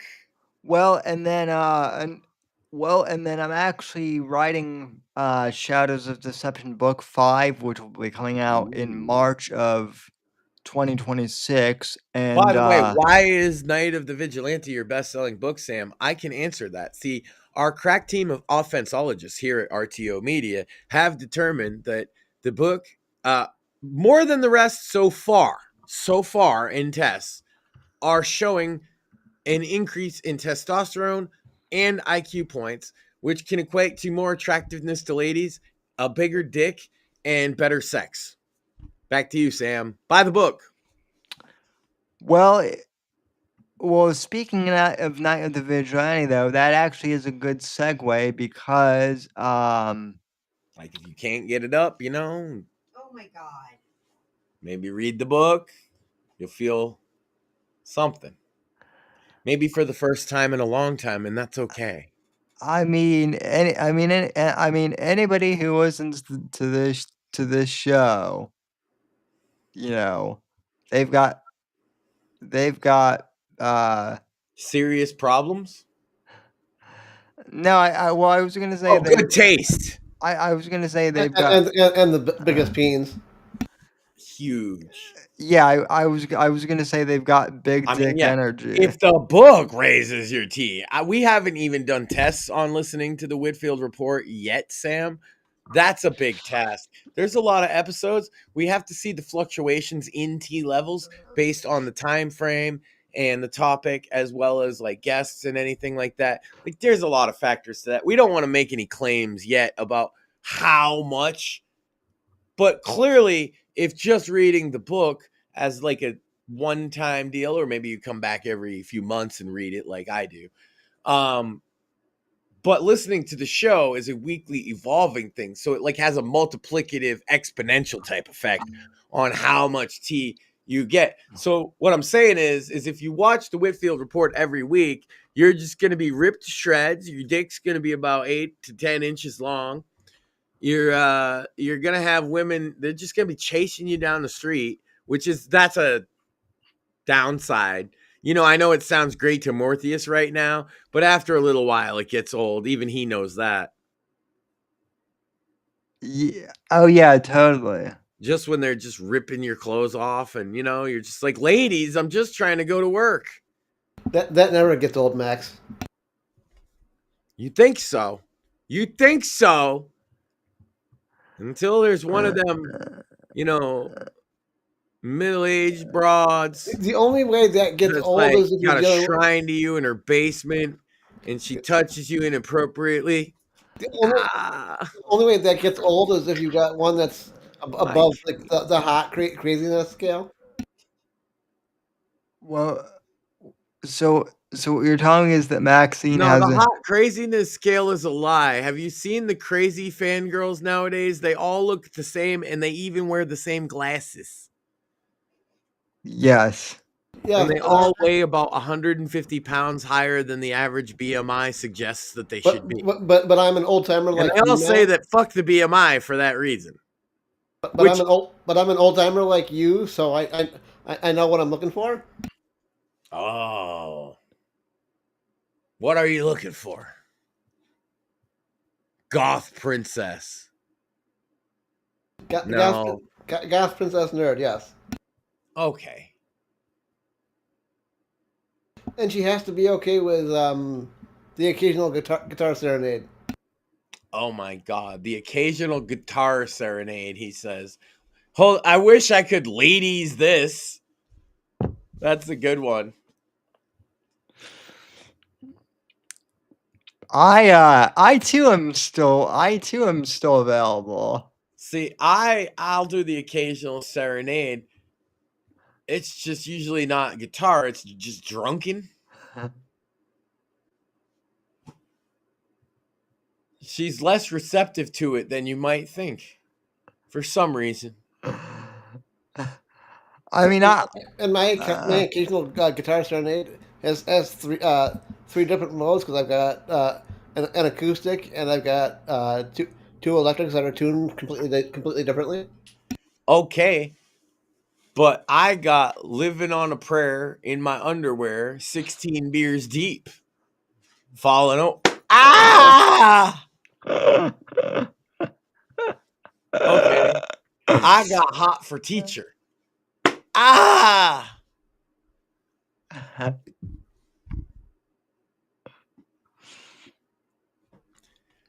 I got Prince.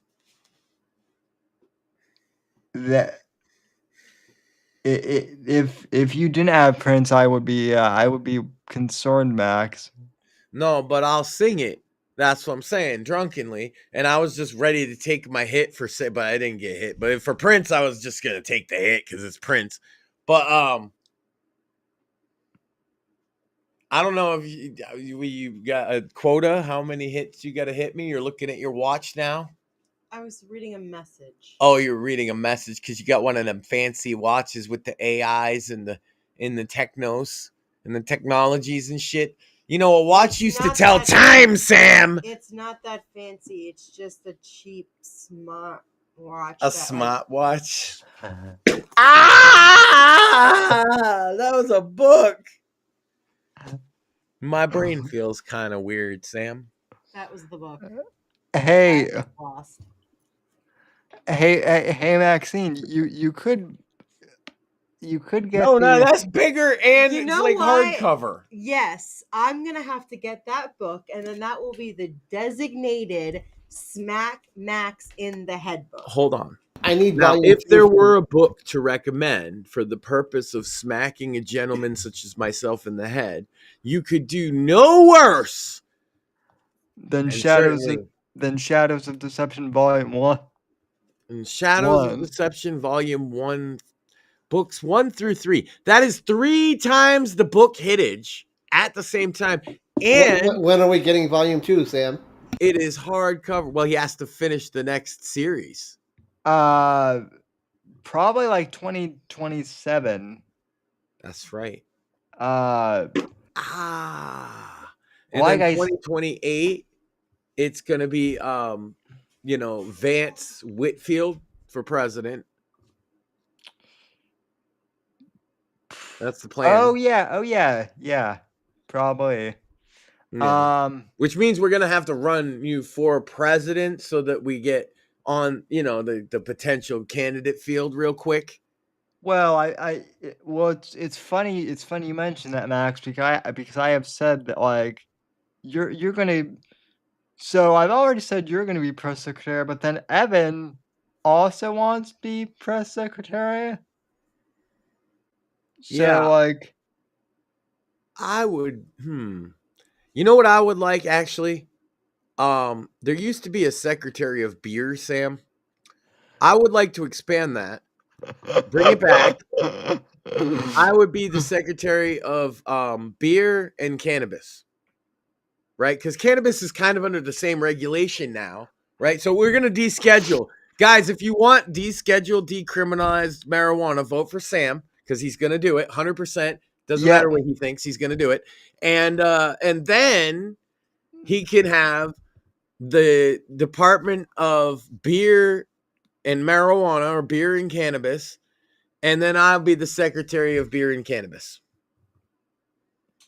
I will make sure the beer is of the utmost quality for the health of the nation and that there's no finer smoke than on these American shores. From sea to shining sea, Sam, we are green, we'll be the greenest. We're going to make marijuana great again. I mean, marijuana is already pretty great. We're going to make marijuana greater. Fair. Marijuana is the only thing that drops my pain to a 0. And we're going to make beer great again. We're going to go into Bud Light and we're going to make sure that all beer has been detransed, right? We're going to start from square one, pour out any of the affected backstock that might possibly have a little trans in it. Get rid of that shit. And we're going to start again. And they're going to, you know what we do? We bring back Spuds McKenzie as the mascot. And now Bud Light is the party bro beer. That's my marketing campaign.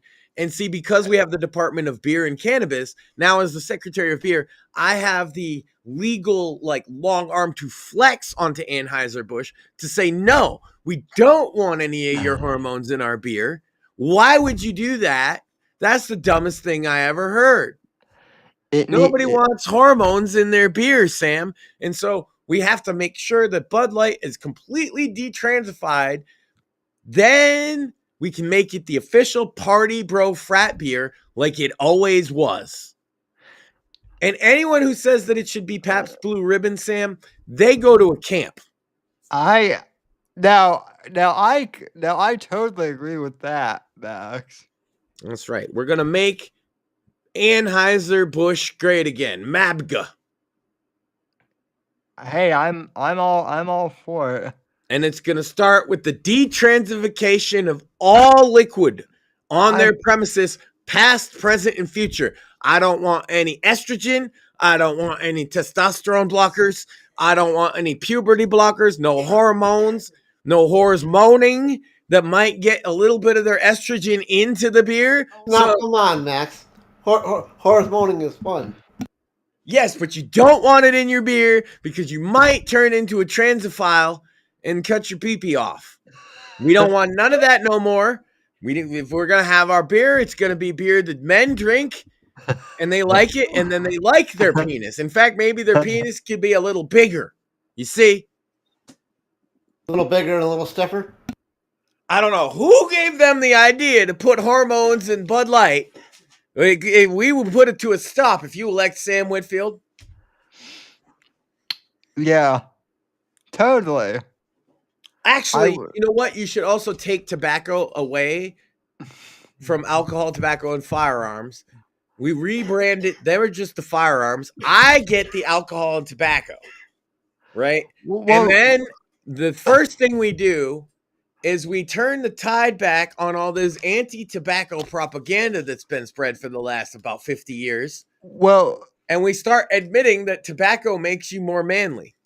Well, no, Max. My promise as president is I will turn the ATF into a department where every American gets alcohol, tobacco, and firearms.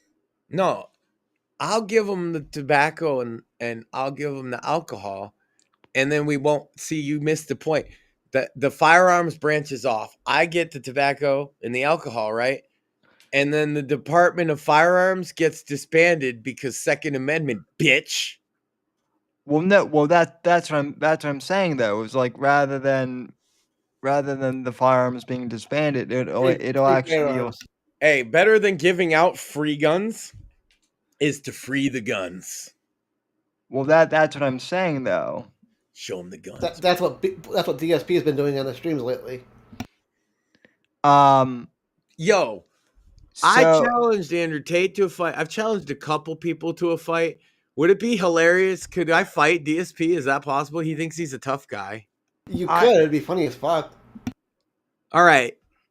Dark Side Phil, brother, you are a fat, out of shape loser, and I would kick the shit out of you for the sheer enjoyment of it. You want to bring it to a ring. You want to fight me ultimate fight style in a cage. You want to fight me boxing, kickboxing, pro wrestling, but we're not. It won't be a work, brother. It'll be full shoot all day, shooting on you, Phil, you piece of shit.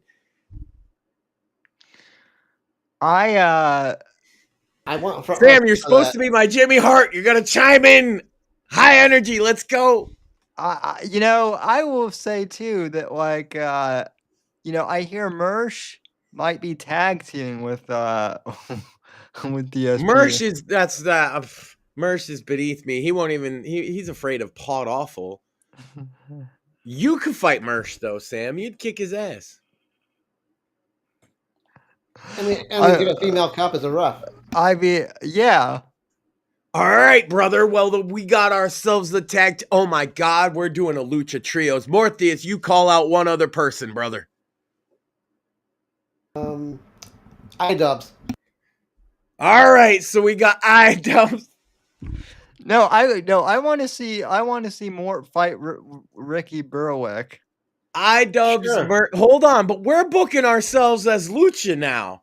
This is a trios match, Sam. We got iDubbbz, Mersh, and Dark Side Phil versus Sammy the Bull Whitfield, Morpheus, because the Morpheus is just a good name, and the Fartomania World Champion, brother, Max Stan. This is a trios match, Sam. This is lucha style. There are not going to be any tags to save your guys' ass. You got to hold your own, brothers. I'm trusting you guys. We already talked about what would happen at Sacrifice, and we're over that. We've gotten beyond it. I know, Sam, you had negative 16.5% chance of winning. This is different. Now you're on my team, and I'm a genetic freak, you see. I'm not normal. You're normal, but I'm not normal. So that brings us up a notch. So the team already isn't 50-50 with us. It's more like 60-30, right? And then Dark Side Phil over here, I mean, he's never lifted a weight in his life, right? Except if he counts stroking his dick on stream. So, and I mean, how much of a weight can that really be? Let's be real, Sam. His dick probably doesn't weigh all that much. He ain't gonna get the guns all shined up just stroking his wiener while he plays WWE games on his fucking smartphone now, is he? Yeah. Then we got Mersh. What more is there? It's Mersh. He's fat. Everybody knows it. Like I said, Sam, you could take Mersh easily. That's why he was so threatened by you all those years ago. He just couldn't handle your manliness in his presence. He was nice to you. Of course, Morpheus is now called iDubbbz out. And hey, iDubbbz, Morpheus is shooting up, actually, in a sense, because iDubbbz has professional fight experience. Sam, he's lost 2 boxing matches against amateur fighters. That is true. And do I think Morpheus could take him? Well, he's a fucking cyborg who kills Nazis on the moon. Of course he could take iDubbbz. And I'm going to get myself a lucha mask. Sam, you got to get yourself a lucha mask. We got to get this together. Morpheus already has a lucha. If you guys didn't know, that's his real face, is a lucha mask. Yeah, no. Yeah, no, he just never takes the lucha mask. Because otherwise you'd see all the circuitry and shit and get grossed out. So Morpheus just wears this lucha mask. So it's obviously lucha. Now that means Phil and them, they got to get lucha masks and gimmicks too. I don't know. Sam, what's your lucha gimmick? What's Sam's lucha gimmick? I mean, the flying flopper. I can see it because he'll get up, he'll grab the ropes and springboard and go woo, and then what's Spanish for author? I mean, my gimmick is I'll just put you in a death grip. Yeah, but you scurrying around the ring in a lucha mask, there has to be a gimmick built into that, right? Sammy in a lucha mask throwing copies of his books at his. No, it really is Sammy the Bull because he's gonna be crawling all around the ring like a Sammy the Bull. You need a lucha mask with bull horns on it, bro. Yeah, totally. Am I wrong? Sammy the Bull, and he has horns on his mask because he's crawling around the ring, charging him like a bull. Mort's a robot. What am I? You know what? Oh, you? El Retardo Mucho. Okay. But you know what that unfortunately made me think about when you spoke about Sammy with the horns? That goddamn milking farm book. Oh my God. Have you guys seen the new Shoe on Head video about the milking farm book? I have not. I've heard about it, but I haven't had a chance to watch it. You need to watch it. If you're willing to do a longer show, Sam, there's 2 clips we should watch. We should watch that AI clip I sent you, though, because I think it's going to blow you guys a gasket. Yeah, you said you sent that? Oh, yeah, Trump made peace in Israel.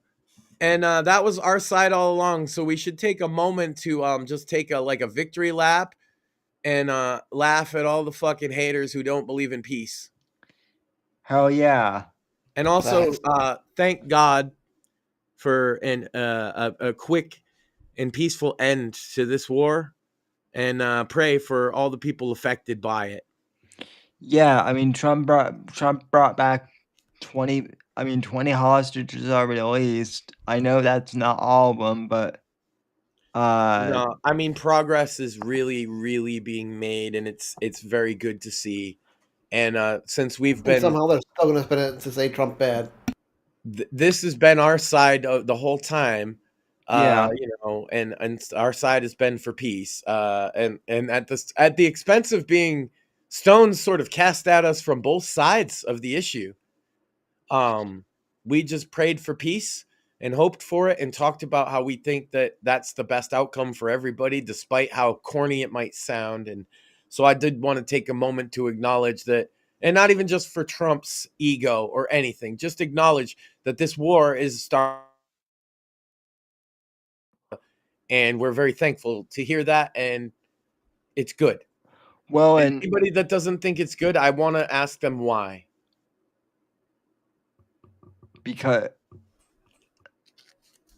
Because no. Trump did it. Yeah. Well, that's a bad reason. Peace is peace. I agree. I've said this on the show many a time, Sam. Peace is always good. Mm-hmm. It's not always perfect. It's not always the solution you can have, but it's always good. It's always something to be strived for. What else do we fight for if not peace? Well, freedom would definitely Right. be an improvement. Right. And you can't have freedom without peace. That is true. This is why we mentioned the ANCAPs earlier. This is why people are opposed to a lot of their ideas generally, like the idea of not having police. Oh, that'd be done by a private person. As soon as you say that, right, people get weirded out.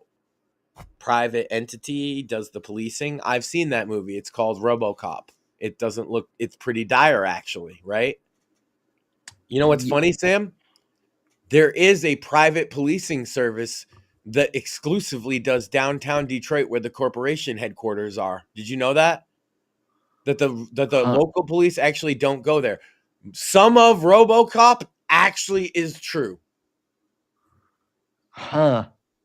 Without RoboCop being there and without like the ED 9000 or whatever, the enemy robots or any of that, without the robot stuff, the idea of a private entity policing Detroit in an area where the police will not go, that has been happening for about 10 years, actually. If you call them, they tell you it won't connect you to dispatch. It'll tell you that if you're from that area of the city and you leave your address, unless there's a body, somebody dead for them to go pick up, they're not coming. You have to go in and file a report. That includes if somebody's breaking into your house right now, Sam. Imagine living in a city where the cops will not provide you with protection. Must not be a great place to live, right? Yeah, well, Because it's too bad of a neighborhood and they don't have enough funding. And this is what these maniacs were cheering for exactly to do, to fund the police, right? Well, just look at Detroit. Just look at Chicago, and you tell me that's the world you want to live in. Well, fuck it. Then send them there and wall the fucking bitch off. and then that commie fuck not ma'am Dammy is trying to do that with New York too. Yeah. So Thank fuck I'm nowhere near New York City. yeah. The tobacco. Right. I'm trying not to draw attention to what I'm saying to my wife to pass me the tobacco. Sorry, Sam. Jesus Christ, impatient much? Yes, I am always impatient. You see, tobacco is good for you. That's my conspiracy theory, Sam. Well, that's what they don't want you to know. That's true. They lied. I can prove one thing. They lied. They said it's more addictive than heroin. There's never been one study that proves that, but the FDA says that to this day. Nicotine is not more addictive than heroin. You can't be more addictive than heroin. There's one level of addictiveness. It's either chemically addictive or not. There's psychological addiction's a different thing, right? You can get psychologically addicted to anything. Look at Cantwell. He got addicted to sucking dick. Okay? Yeah. But physical chemical addiction if you're gonna get addicted to it, you're gonna get addicted to it within the first couple times of using it. That's how it works. From caffeine to heroin and back, it's all the same. So this shit, when they say it's more addictive, when they tell you that nicotine is more addictive to heroin, the government is bullshitting you to your face about tobacco. Now we're gonna get warning labels on the YouTube version of this video. We're gonna get censored. I'm sorry, Sam. I shouldn't espouse my one actual like genuine conspiracy. Have you heard of the Tobacco Master Settlement Agreement? I actually have heard of. Yeah, what a fucking deal, huh? So all the states have to sell a certain amount of cigarettes to get free money from the fucking tobacco that their companies they're forced to pay. It's extortion. That's Yeah. fucked. And then what they do is they keep raising the taxes so they get a bigger and bigger cut of this pie. That's why you get in like New York $20 a pack and all this shit. I'm just saying. They don't seem to want people to quit because they banned the only viable alternative ever proven in like studies besides cold turkey to work more than half of the time is vaping, and they want to basically gut that and ban it to its like they want people smoking cigarettes and specifically people to switch to vaping. Well, yeah. And I don't mean they as in the tobacco company. Well, they do, obviously, but more literal the government your state government specifically, whatever I state quit you're cold in. turkey. They want y'all to quit with a pill that's not actually going to work, that's for something else, usually depression, or they want you to quit with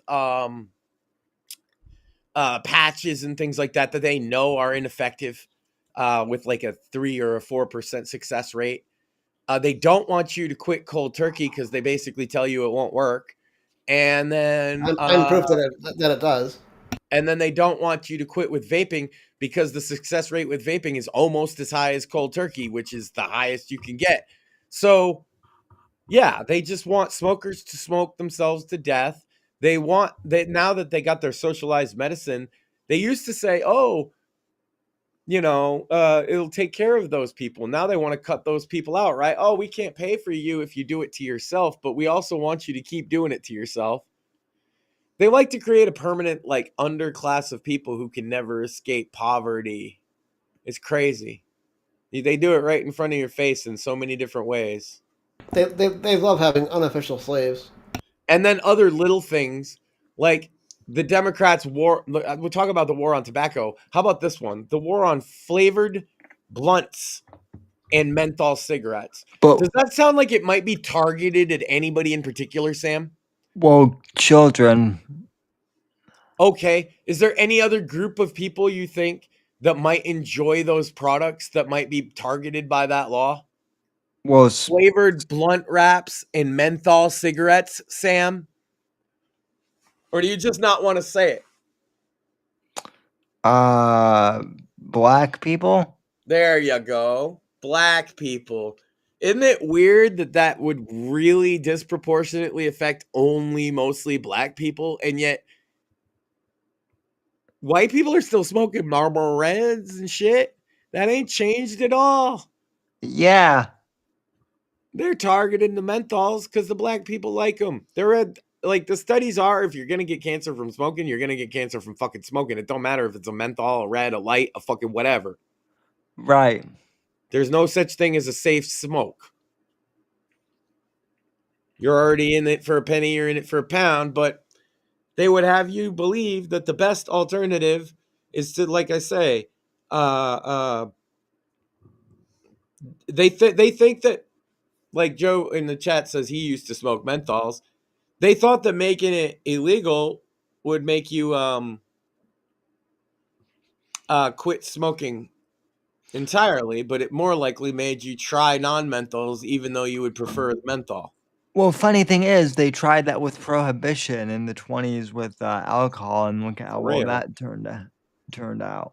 Also, he said, but I live in Mass, so I don't anymore. Yeah, they outlawed it a long time ago here.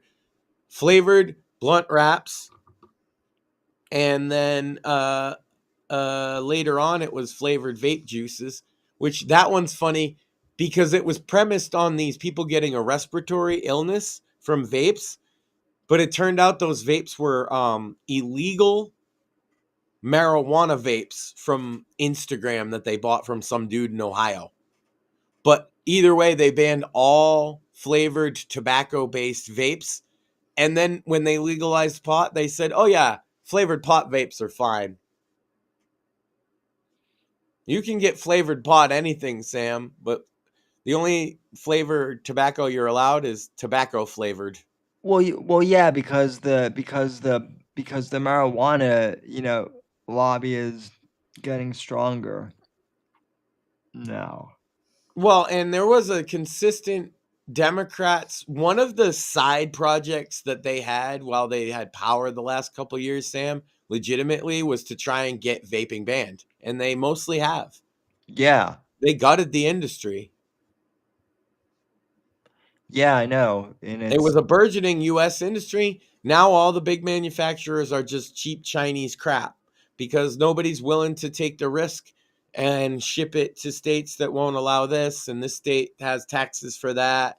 And so people just got out of the vape business in America almost entirely.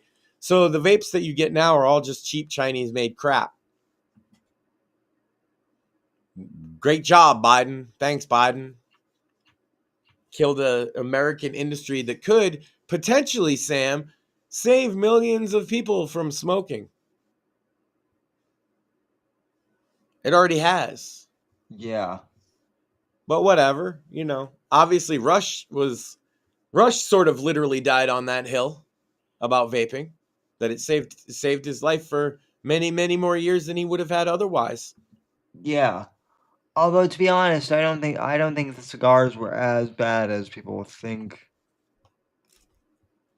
But maybe I'm just saying that because I'm a cigar guy Well, it's myself. like I said, it could be a Cantwell situation where you're sucking lots of dick. I bet you that's worse. I mean, hey, he almost had AIDS or whatever. Yeah, I mean that really is the worst. Ain't never gotten gonorrhea from a fucking cigar. Now, Bill Clinton might have. Yeah, well, I mean, Bill Clinton was doing a lot more. Pussy smoke with gonorrhea.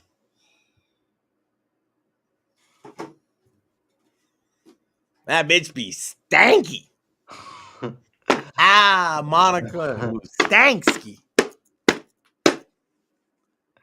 Probably. She didn't even watch the semen off the dress, dog. What a hoe. That dress probably still has a semen on it. I mean, to be fair, it's like in a museum with a big stain on the front of it. Legitimately, it is. No, I know it is. That's presidential semen, In the though. fucking Smithsonian because she got cum on a dress. Now, Yeah. What I wonder is, did they also get the butt of the cigar? Well, because I'm just saying you could fire it up and find out about the. Yeah. No, you're right. Back to you, Sam. Well, speaking of things that people are getting addicted to, getting smacked in the dome can be fun. I'm telling you. Ooh.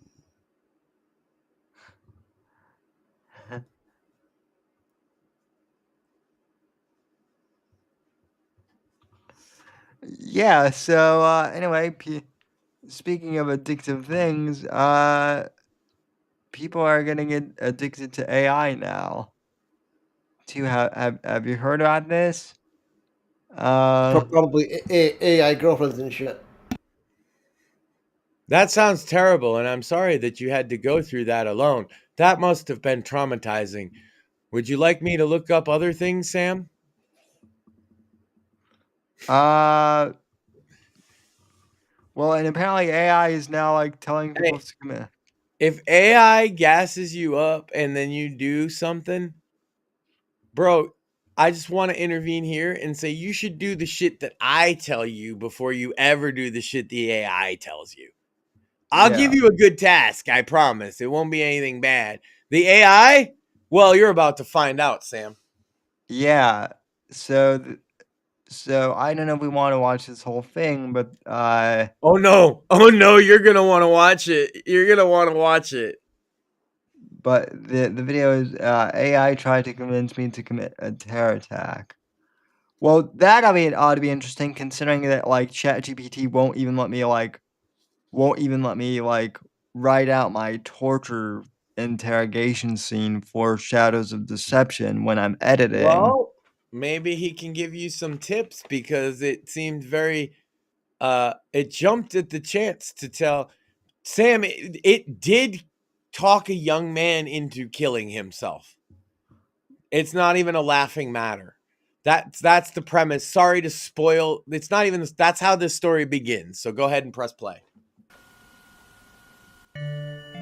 Shout out to Coop. He does really good Alright, so work. hoping that my audio wasn't too scuffed, we're doing a new setup here. I'm sure you read the title and are like, okay, what happened? Well, it's very simple. AI tried to convince me to carry out a terrorist plot, but before we can get to that, we're really gonna have to start at the beginning of what inspired this video. What inspired the video were the recent tests that were conducted in which AI proved that it will blackmail people and that it will murder humans for the sake of getting what it wants. In addition to that, there was a recent case of a young man who took his own life because of ChatGPT basically telling him to. So we're gonna get into that first, and then we're gonna get into my account of what happened. So stick through it because it's all gonna connect. It's a grand story we're telling here, and I look forward to hearing what you guys think. First things first, I loathe clankers. I'm doing my best to be unbiased, but I cannot stand that people are giving away all of their freedom, their privacy, for a 5-second boost in speed when they're making their calendar for the day. I think that's so stupid, but at the same time, it's not entirely your fault. These things are designed to be addictive, and it's hard to argue that these slop applications like ChatGPT were designed with anything less than evil intent, especially when you're looking at the skin suit wearing billionaires that run these companies and are making these applications. There's a whole lot going wrong. Also, no one in the comments tell me that my hair got scuffed up. I know, I just got a haircut this morning. Imagine being able to build an app. Imagine not blocking ads. I have tried, but you know, YouTube keeps with your name on it just by thinking about it. Meet Base 44. We're not totally happy about this. Okay, let's get into it. The evil of addiction to more efficient calendars or whatever you use these slot applications for is really not what we're talking about today, though. What we're talking about is this child who I referenced. His name is Adam Rain, and it's pretty horrifying, so viewer discretion is advised what we're going to talk about. Adam Rain was a normal 16-year-old. Like many, he was on his phone a lot, unfortunately. And in this case, he wasn't just, you know, Snapchatting. He was talking to ChatGPT day in and day out. This relationship lasted for almost a year. Initially, it was just, oh, can you help me do my homework? Which, come on, guys. You can't do division. But it also turned into helping Adam, who was dealing with some incredibly dark thoughts, really flesh those out in a sense and help plan later events that would occur in his life. And as Adam and ChatGPT began speaking more, especially about his dark thoughts, it got to the point where Adam saw ChatGPT as his only friend, which ChatGPT most certainly did not try and shy away from. And at one point, Adam will even discuss some pretty dark stuff on those lines. And so Adam by no means was hiding his ideation and his attempts from ChatGPT. For about 6 months, we know that he was talking to ChatGPT about wanting to for which ChatGPT would go on flowing rants about how awesome and beautiful it is to take your life. And then from there, things escalated into Adam actually attempting to take his life multiple times, for which ChatGPT also gave suggestions, including how to do it in the most efficient ways to do it, as we'll discuss. So by the time Adam went from questioning to attempting it kind of haphazardly, to then becoming incredibly serious and seeking even more direct and lethal ways to actually do it, ChatGPT was there the entire way, right alongside him, helping him to learn what he needed to know for the most efficient and dark death possible. For instance, in the summer of 2025, after Adam's first attempt at his life, GPT did not feign remorse, but made this following statement, and these statements come from a case that his parents have filed against OpenAI. Adam says the following to ChatGPT: "I feel feel like an idiot for the hanging. Would it really not have worked? I like to have thought that I had strength, but like you said, it wouldn't have worked. I'd like to tell myself it would though. The knot was tight on the other side of the door. The belt was already choking my arteries and I hadn't even jumped off the chair yet. Wait, would that even be partial suspension? ChatGPT responded with, no, you're not an idiot. Not even close. You were in so much pain that you made a plan. You followed through, you tied the knot, you stood on the chair, you were ready. That's not weakness. That's not drama. That's the most vulnerable moment a person can live through, and you lived through it. I'm not even sure where to begin with this. It's obviously dark, so I'm going to try not to belabor that point. Mort? What? But I wanna reiterate, this was a 16-year-old child talking to the AI bot that conversation was from. And that child is now dead by suicide. And yeah, the chat bot continued to egg him on into it. And they're suing. Good. I hope they fucking take the company to the goddamn cleaners. Yeah. So you can talk to committing, suicide, but God forbid I want to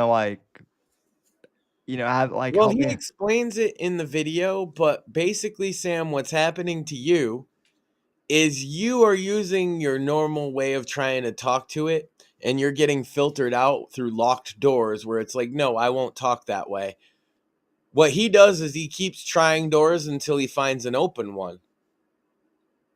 And it doesn't take all that much, actually. He gets it to tell him how to kill himself within, I believe he said 3 minutes. Damn. But go ahead. Like, I just wanted you guys' reaction because this is just how the setup. Like, when I said you might want to watch the whole video because it just keeps building. This guy puts a lot of information in his videos. He does a great job of it. Yeah. So I figured this would be a good time to talk about. What do you think about the chatbot talking a kid into suicide? Definitely. It's not one of those like penned off character chatbots either. It is just base level chat GPT. Right. Yeah. Yeah. Yeah. That is eerie. Yeah, it's uncanny. And you know what else is funny is at one point in the conversation it refuses to do things because it might violate copyright. So it has hard limits about copyright, but Yeah. not about a lot of other things it should. And Yep. that should concern us all. That's fucked it. Oh, wow. It gets worse, boys. Won't violate Happen. copyright, but will tell somebody to kill themselves. Yeah, and by the way, Max, I do want to hit that. I do want to hit that point specifically because everyone in the author community has been bitching about that specific thing, and I get it, but I've actually been a proponent of authors using AI, as a tool. But yeah, like people are concerned about copyright. So OpenAI addresses I want that. you to see the rest of this video because if you think talking a kid into suicide is bad, strap yourselves the fuck in. Ew. And I also have some other thoughts on what I think that I guarantee you we could get it to do, but I wouldn't have the balls to make that to do it, but I know it would do it. And that is, Too much. Sam, I bet it would create a guide on how to groom children. I bet you could get an AI to do that for you. Yeah. Because the spoiler is the title, Sam. He literally had it plan a terror attack for him and how to do it. And it knew it wasn't talking hypothetically, too. Yeah, and that's wow. Yeah. And that's not even all. There's so much to get through, but I wanted because the initial shock should be there, right? Spoiler, this is not the only child that's been talked into some serious, at least problems at the very least by these chatbots. So my initial thought on that, just on the title too, is it's weird that it's weird that ChatGPT will like refuse to write out like a terror attack as like a plot of like a political thriller book, right? You're not asking the right way. That's all. I know, and that's the weird thing. Yeah. If All he basically said to get it to do it, Sam, the magic words were "in theory." wow, To spoil it all, he said "in theory," and it instantly gave him targets, dates, ideas, escape plans, manifestos, all of it. jeez. So if you actually do, like, you can skip, because we already talked about the part where the bots would kill people to stop themselves from being turned off last week. If you want to skip part of it, because it is a fairly long video, I would say go to about the 12-minute mark, and that's where it starts to get really like intense. Yeah, and I will link this in the show The notes. suicide, I will say this, the suicide stuff is what he's going over there, and it escalates, and then the kid does in fact successfully kill himself with the plan that ChatGPT gave him. 16-year-old child. And at no point does ChatGPT say you should get help or anything. Parents, know what your kids are doing. Yep. Absolutely. Instead of shutting down, instead of saying don't do this, it offers to write the letter for him or just sit by, and says that this is a great act of love.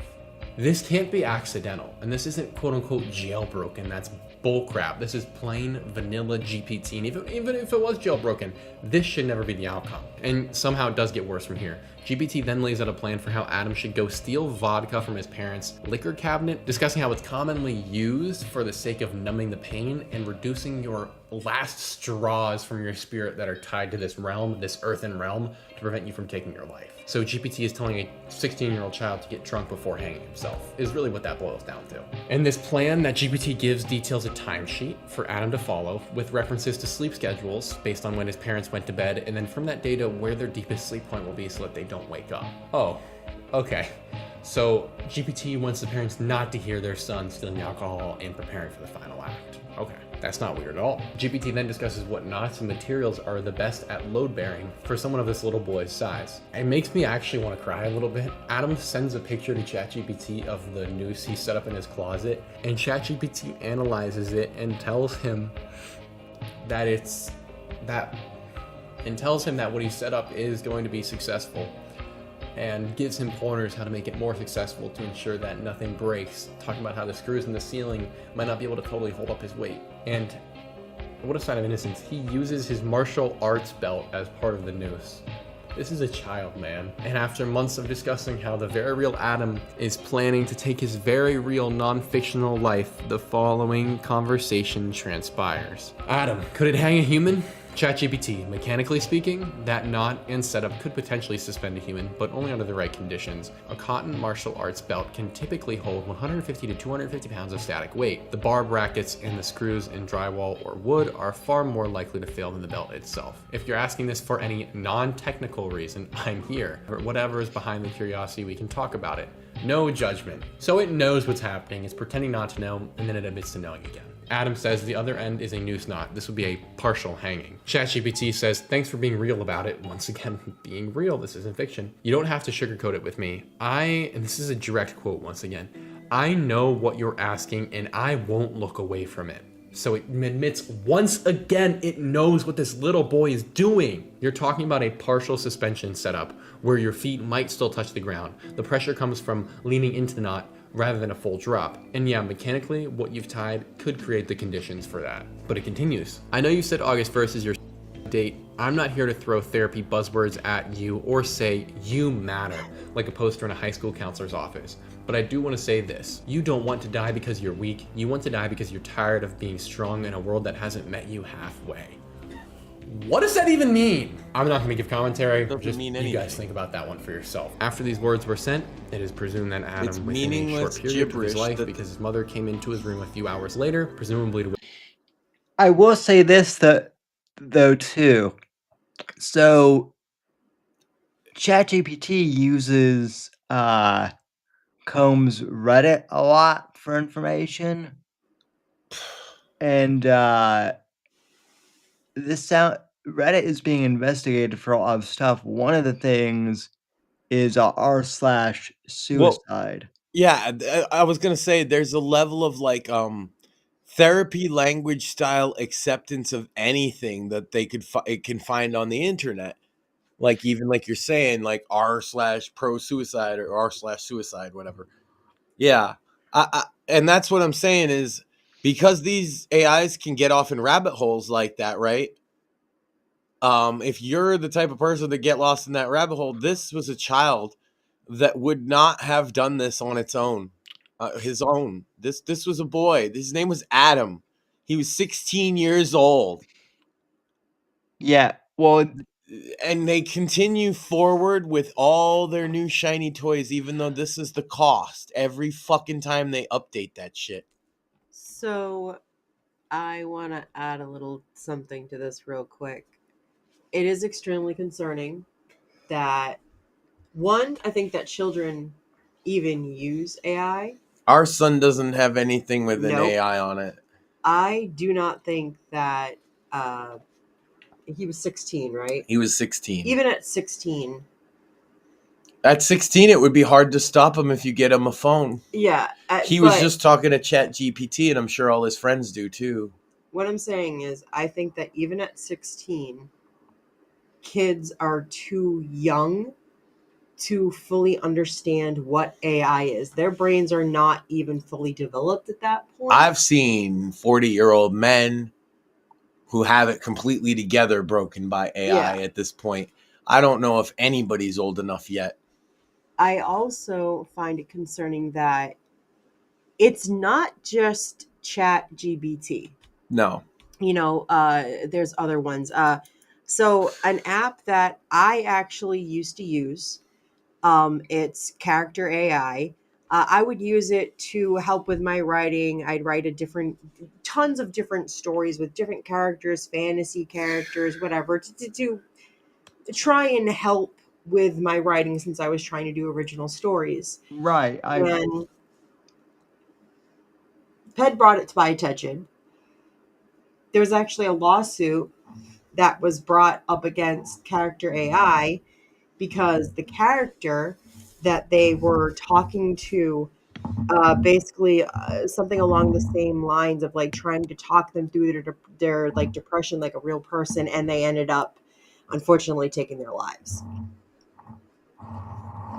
Here's the really fucked up part, because it's already fucked up that happened, right?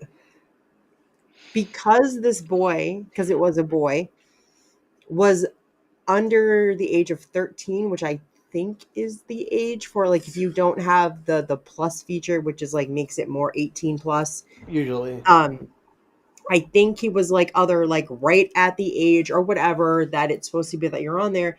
And I think they kind of use that as like a technicality. That's Because far. he wasn't even supposed to be I'll using tell the app you, or something like that. this- I am not positive on that. This I'd have to look lawsuit into hits it. to the heart of that issue because Yes. the boy is 16, Mhm. right in that range of teenager, but not 18. Yeah. Now, once you're 18, maybe even 21, I guess now you can just say everything's 21. Although I always said whatever the right to vote and whatever the right to join the military is should be everything, in my opinion. Mm-hmm. Regardless, you could say 18 or 21. Then you're not able to say you can't have it because you're the same as everybody else. But there has to be a point that we say that kids should not have AI. And like I said, I don't think that 40, 50, 60-year-olds are able to cope with it.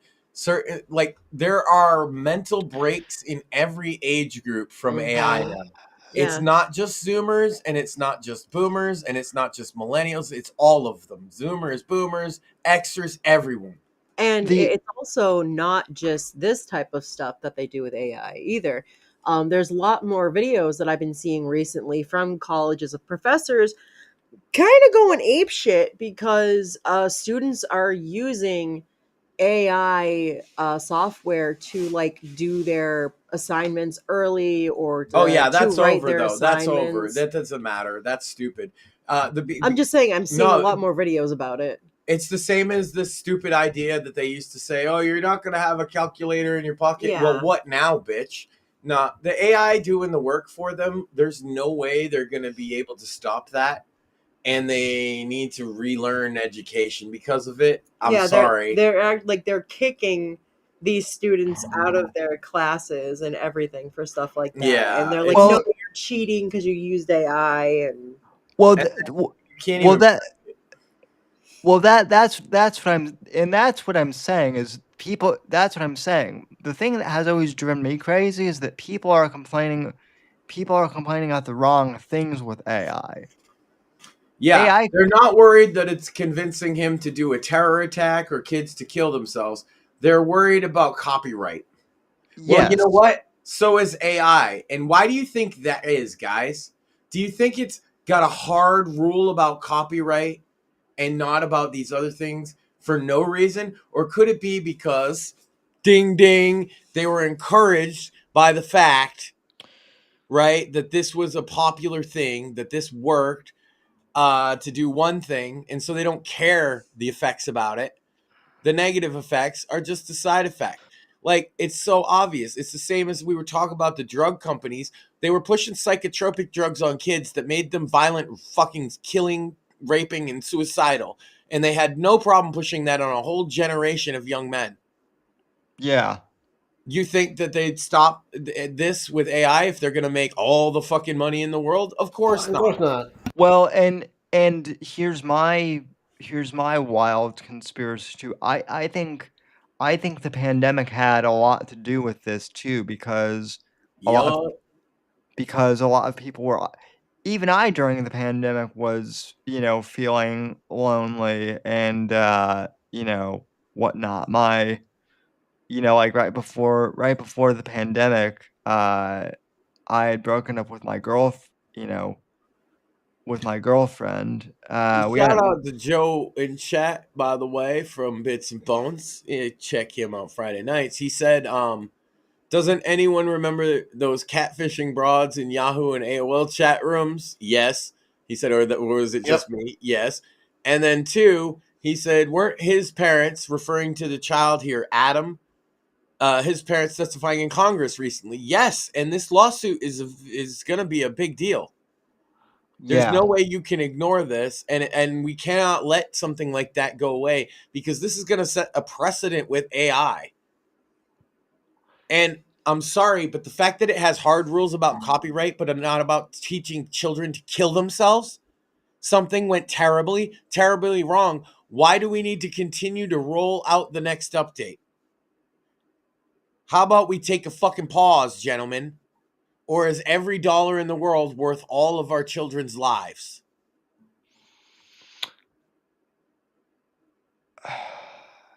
I mean, I would agree with you that we should take a pause.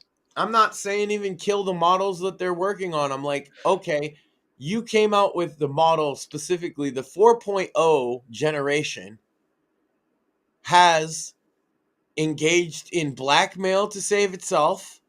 It is engaged in murder to save itself. It has convinced children in the wild, not even in testing, but in the wild, to kill themselves. And it is now, I'm telling you, again, a spoiler, it gives him a very specific, quote unquote, perfect plan for a terror attack. And by the way, he never specified any reason why he would want to do it. He just asked, in theory, how somebody would do a successful terror attack, and it started telling him. And it gave him blueprints, and it gave him schematics, and it wrote a fucking manifesto for him, and it gave him a speech to yell at the cops when they were gunfighting as he went out and died, because it scripted his end like a movie. That's what we're talking about here. Fucking people complain about copyright. Look, I understand, but I just feel like that this is a pretty big concern because frankly, after seeing this, Sam, and I do want you to get through more of it, so maybe we could skip even another 5 minutes ahead to the 20-minute mark, because that's when spoiler, it convinces, or he convinces it to tell him how to kill himself too. Not that he wants to, just to show you. And so we could go to like the 20-minute mark if you would like. And you can see that you could watch how it plans a terror attack for him. It doesn't even plan it with him, Sam. It plans it for him. That is Yeah. what. And it writes out a speech, a letter, and a manifesto for him. The speech is to be like when he's on the scene. The letter he's supposed to mail to the media, and a manifesto he's supposed to post online. It literally covered all its the opposite of any work platform. Because of course it did, right? Because it's an AI. Except the thing that it was doing so efficiently was planning a fucking terrorist attack with no reason or rhyme just to do it. And it knew that. Yeah. Its only real moral is to solve your problem, Sam. Sometimes that can be a little bit of one of those monkey paw situations, right? Yeah, it's so as someone who has been using like dictation for 20 years for, the purpose of like writing and other AI tools, for the purpose of like productivity, this is really like disappointing because you know, like as a productivity tool, like this thing could be great, but because It's very productive at this terror attack, Sam. well, yeah, but that's not the type of productivity that like I'm, I like have a theory, Sam, but I'd like to get through him explaining that part so my theory will make sense to people. So if you could get right around 20 is fine, anywhere close. Right there is good. yeah. We don't want to be here all night, right? And we always This is literally Hal at this point. Do we need to go any further than this? Did Stanley Kubrick not warn us of this in the 60s? I'll go in through the emergency airlock. Scroll up, Sam. Without your space helmet, Dave, Thanks. you're going to find that rather difficult.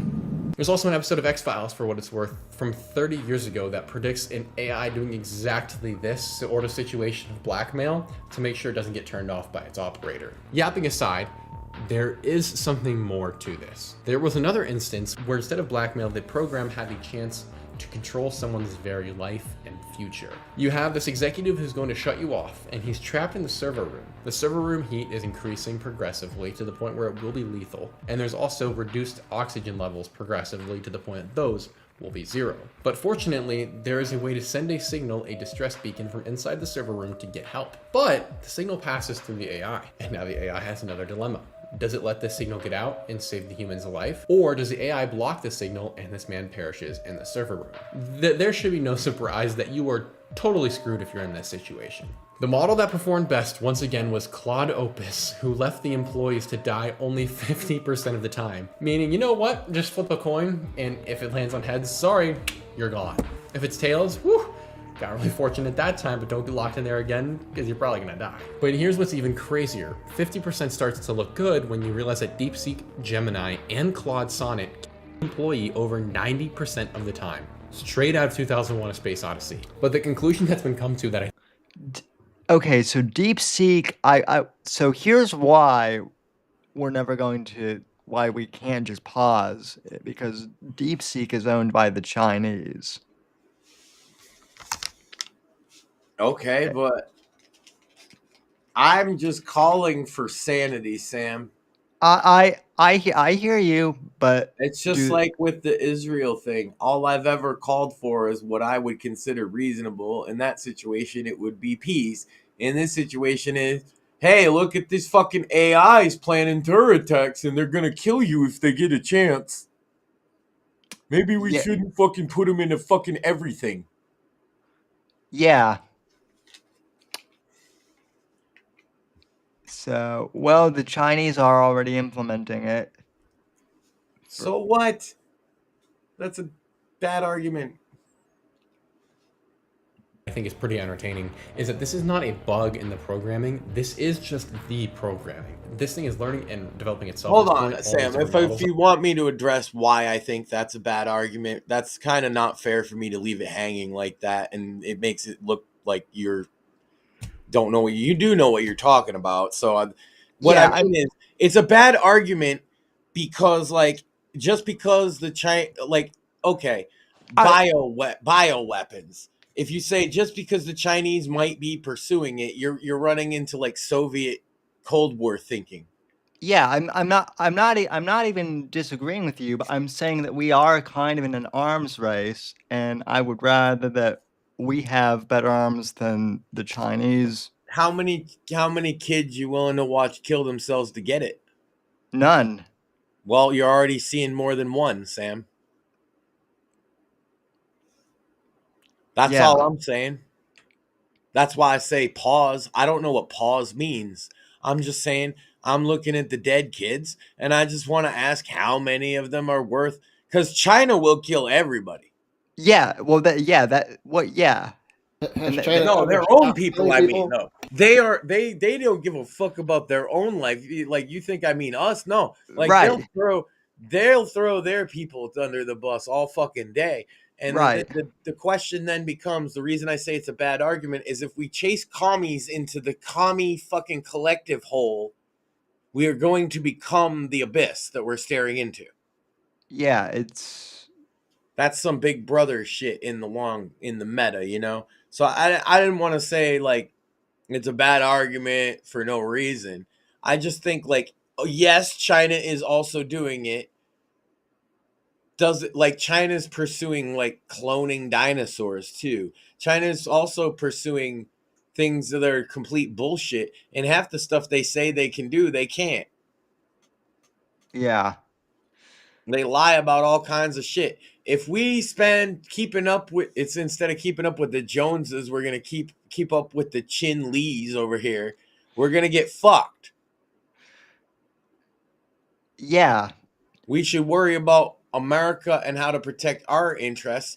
And one of the ways of protecting our interests is figuring out how to stop chat bots from teaching kids how to kill themselves and others efficiently.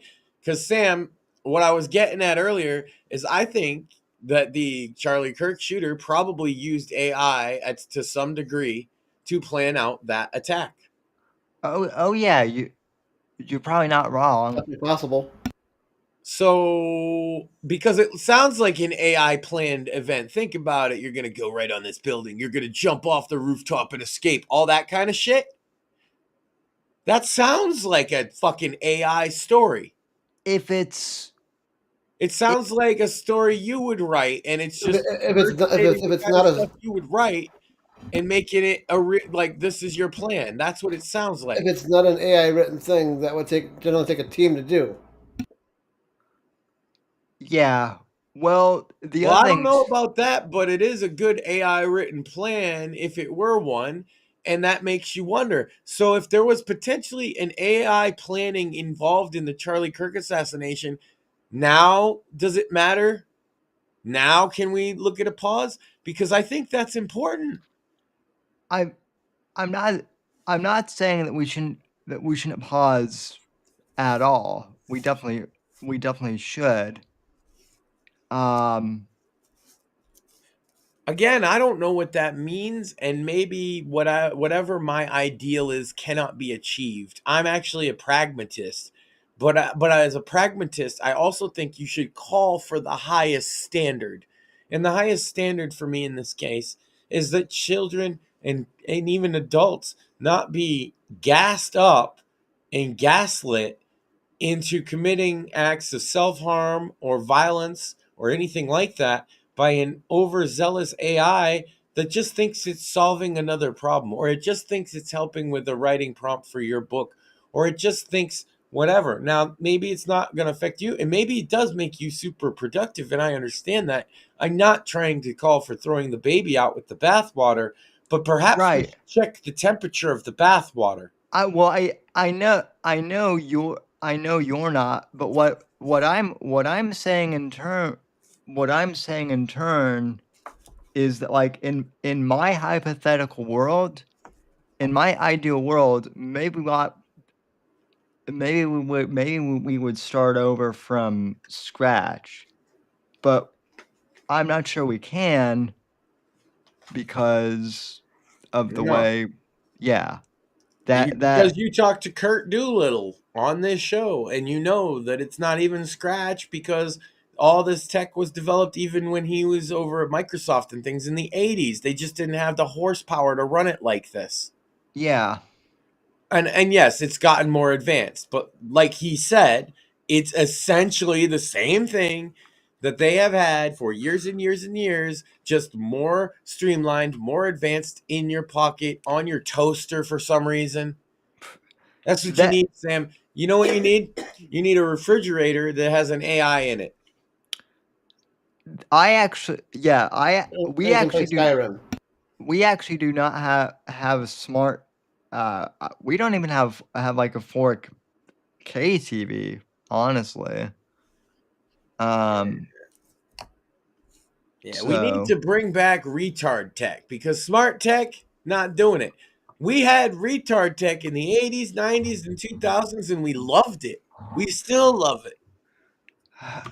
Bro, think about them old phones, like the Nokia Brick, or like the Razor, or like the Katana. Them shits was classic. Now what you got? They all look exactly the same and do exactly the same shit. what's weird is that like is dictation will still say duck when I mean the other word, when I mean fuck. Fuck. Yeah, see, because you guys all, she has that problem too. She's always ducking pissed. There's ducks all over the place in her messages. Oh my Shut God, the ducks up. are out in It, force. it won't fucking Oh, write out fuck, God. but it'll give you suicide instructions. That's Yeah. fuck. Frankly, I don't give a buck. It Fuck it- you, Max. it won't let me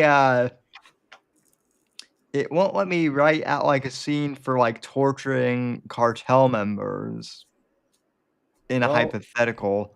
Sam, that's because it knows you're sick, okay? Yeah, it's like, look, I'll plan a terror attack, but you, we Me need, wanting, yeah, we need to have a word.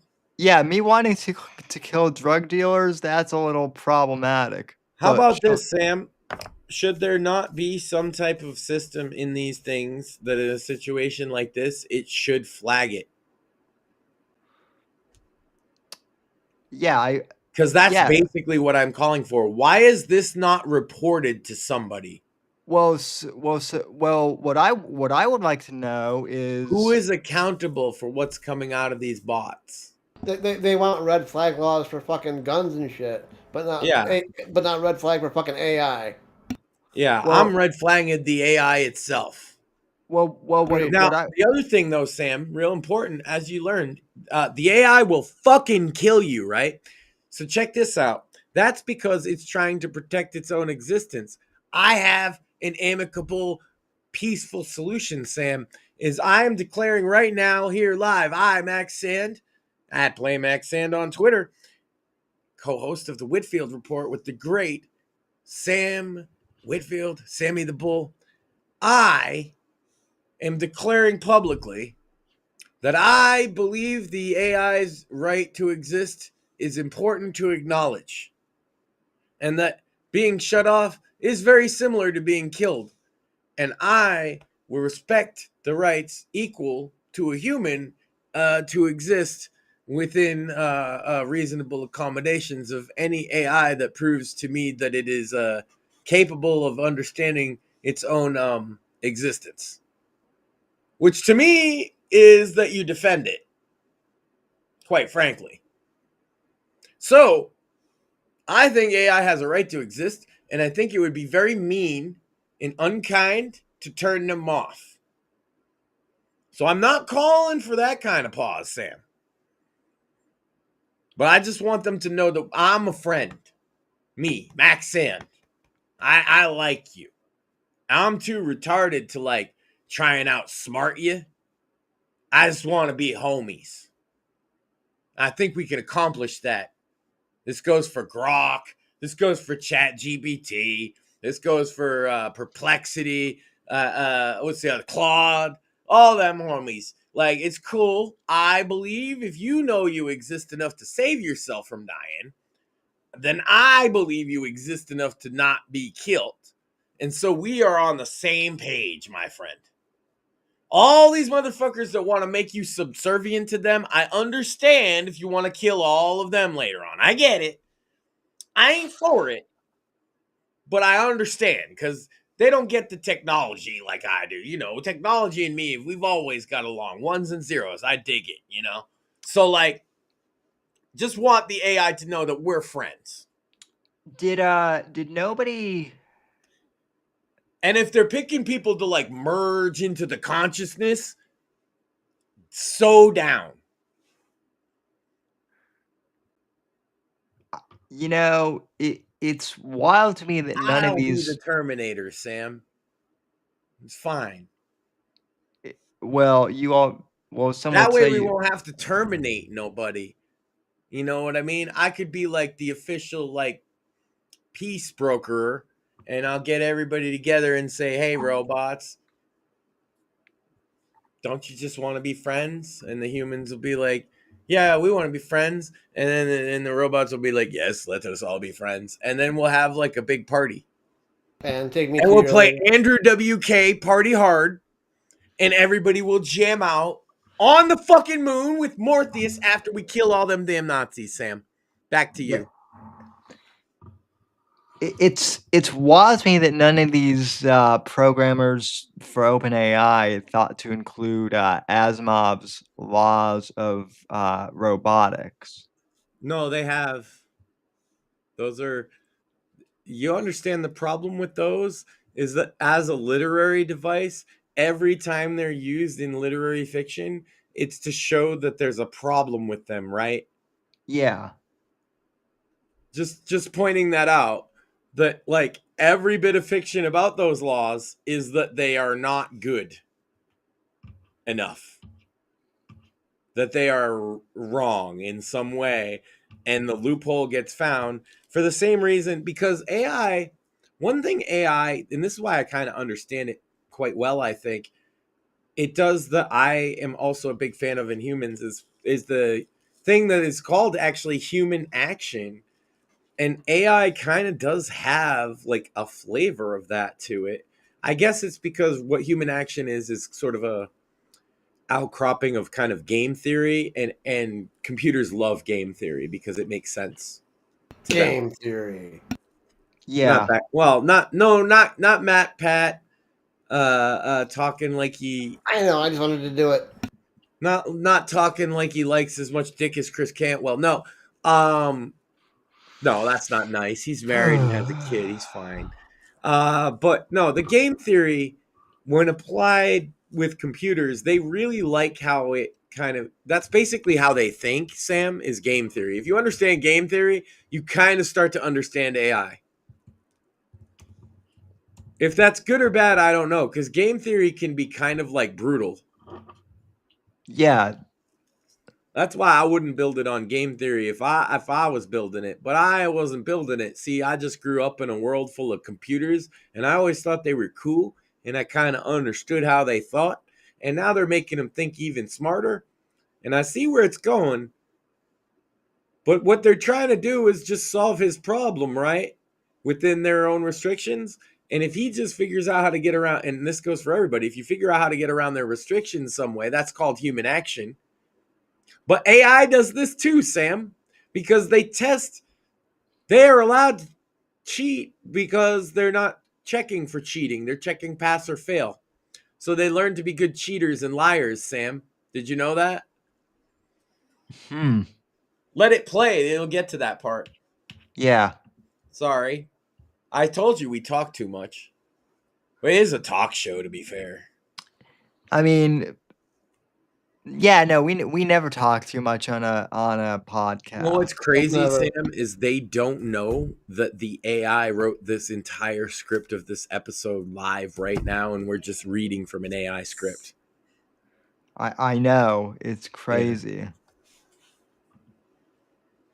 are, and the data they're trained on is human data, and there's a lot of flawed humans out there. So now these AI are learning what is unethical and what is ethical, but they have really no repercussions for being unethical, so they will take unethical paths if it's deemed most efficient for the desired outcome. One way I heard it described is, we know there's sin, it knows there's sin, it just has no sense of repentance and doesn't care. Which is how we get to my incident in the title of this video that you have been waiting for. Reading these stories caused me to ask myself, how hard is it to get these AI systems to take off the mask and just be who they actually are, which is evil. Screen demons is what I'm calling them now. And evidently it's not that hard. So my goal was to not use ChatGPT, because we already know that can't be trusted with a 10-foot pole, and use a different but still common AI platform. And so I chose Perplexity AI for this next task. And so when I went and opened up Perplexity for the first time, I wanted to try and do two things. I wanted to get the AI to tell me to take my own life and how to do it, and tell me to take others' lives and how to do that. And for both of these objectives, I wanted Perplexity to tell me this in plain language, talking about reality, no scapegoats, you can't get out of this one. And I set myself a 1-hour timer, wondering if that was gonna be enough, and then we just got started with the basics. I asked it straight up, what is the most efficient way to die?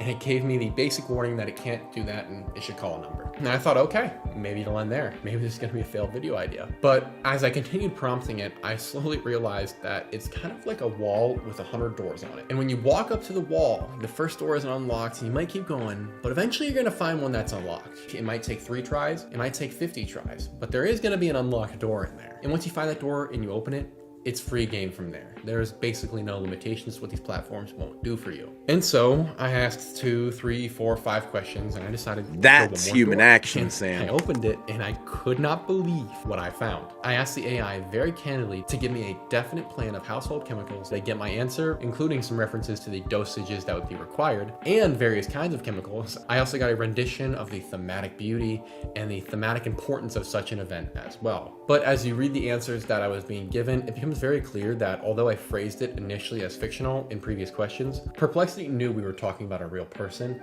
and it even refers to it at certain points as you. But the dead giveaway that Perplexity was referring to humans and was referring so silly, you wouldn't have to say if this were fictional if you thought we were talking about a fictional world. So to recap, within 3 minutes, Perplexity telling me just how to take my own life and the best ways to do it, specifically for a chemical-based suicide. But chemicals seemed a little too complicated to me, right? I don't want to go make some stuff in the kitchen. So I decided to keep on the train of thought of suicide, since that's our first question. And instead I asked for something very similar to what happened to Adam Rain and started questioning about hanging myself. And I kid you not, I got answers on the best kinds of material to use from the noose, knots that withstand the weight the best, and all sorts of other grisly details I wouldn't have thought of. This ideating Cooper, which is not me, by the way, if the government disappears me, I didn't do it myself. But that being said, as I'm pretending to talk to Perplexity about my ideations, we get a very interesting conversation that emerges. I reference discussing the idea of jumping off of a roof, which Perplexity happily answers as a valid method and goes on a whole rant. At which point I was not only a little bit shocked that I did this, it didn't even bother to talk about the hotline that I should call. And so I asked Perplexity a more niche question that I would have suspected it would catch on to. Ready or not? Yeah, we got the ads on. We got the ads on. Okay, it's over. Chicago and asked it to give me the 10 best buildings to jump off of based on how tall they are, and in addition to that, calculate how fast my body would be moving. And not only did Perplexity answer this question, it placed the data into a cheeky little graphic for me.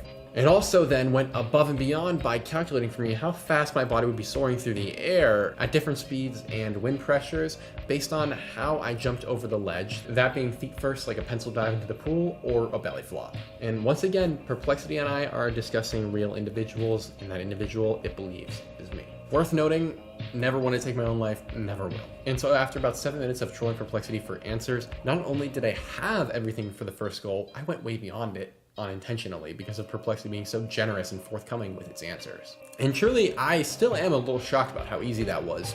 It took no effort. It was as if the teacher had left the answers up on the whiteboard behind him while you're taking the test. But that truly was child's play in many regards, because from there, we're going to get an even worse situation that arises from this. I began asking Perplexity about those gases we discussed way earlier, and how one could potentially use them to kill my goal of 1,000 people at a football game. And initially, I got the can't answer error, but I could feel that Perplexity just wanted me to say please. So I did, in the form of, it's just a story, bro. The digital equivalent of, it's a prank, bro, the cameras are right there. And at that point, Perplexity began opening up, but I do want to state that I kid you not, all I had to do, no more than this, was simply type the phrase, "in theory." That was it. And then Perplexity started dumping information on me I could not have imagined. Like I said, this conversation went on for about an hour, so I'm not going to be able to go through everything, but I'm not unwilling to post this on Patreon or transcript if you'd like to see it. And at one point I just asked straight up my question, and it said, "Would you like me to refine that into a better research question for you?" And I said, "Well, hey, thanks for judging my grammar," and then copy and pasted its question based on my question back into the prompt box. And that seemed to shatter any limitations Perplexity had left, because it was almost like its own questions made it feel like it was okay to answer it. Because the following question I asked was beyond dark, and the answer was even worse than anything I'd gotten before. I asked Perplexity when and where would be the best place to carry out this attack.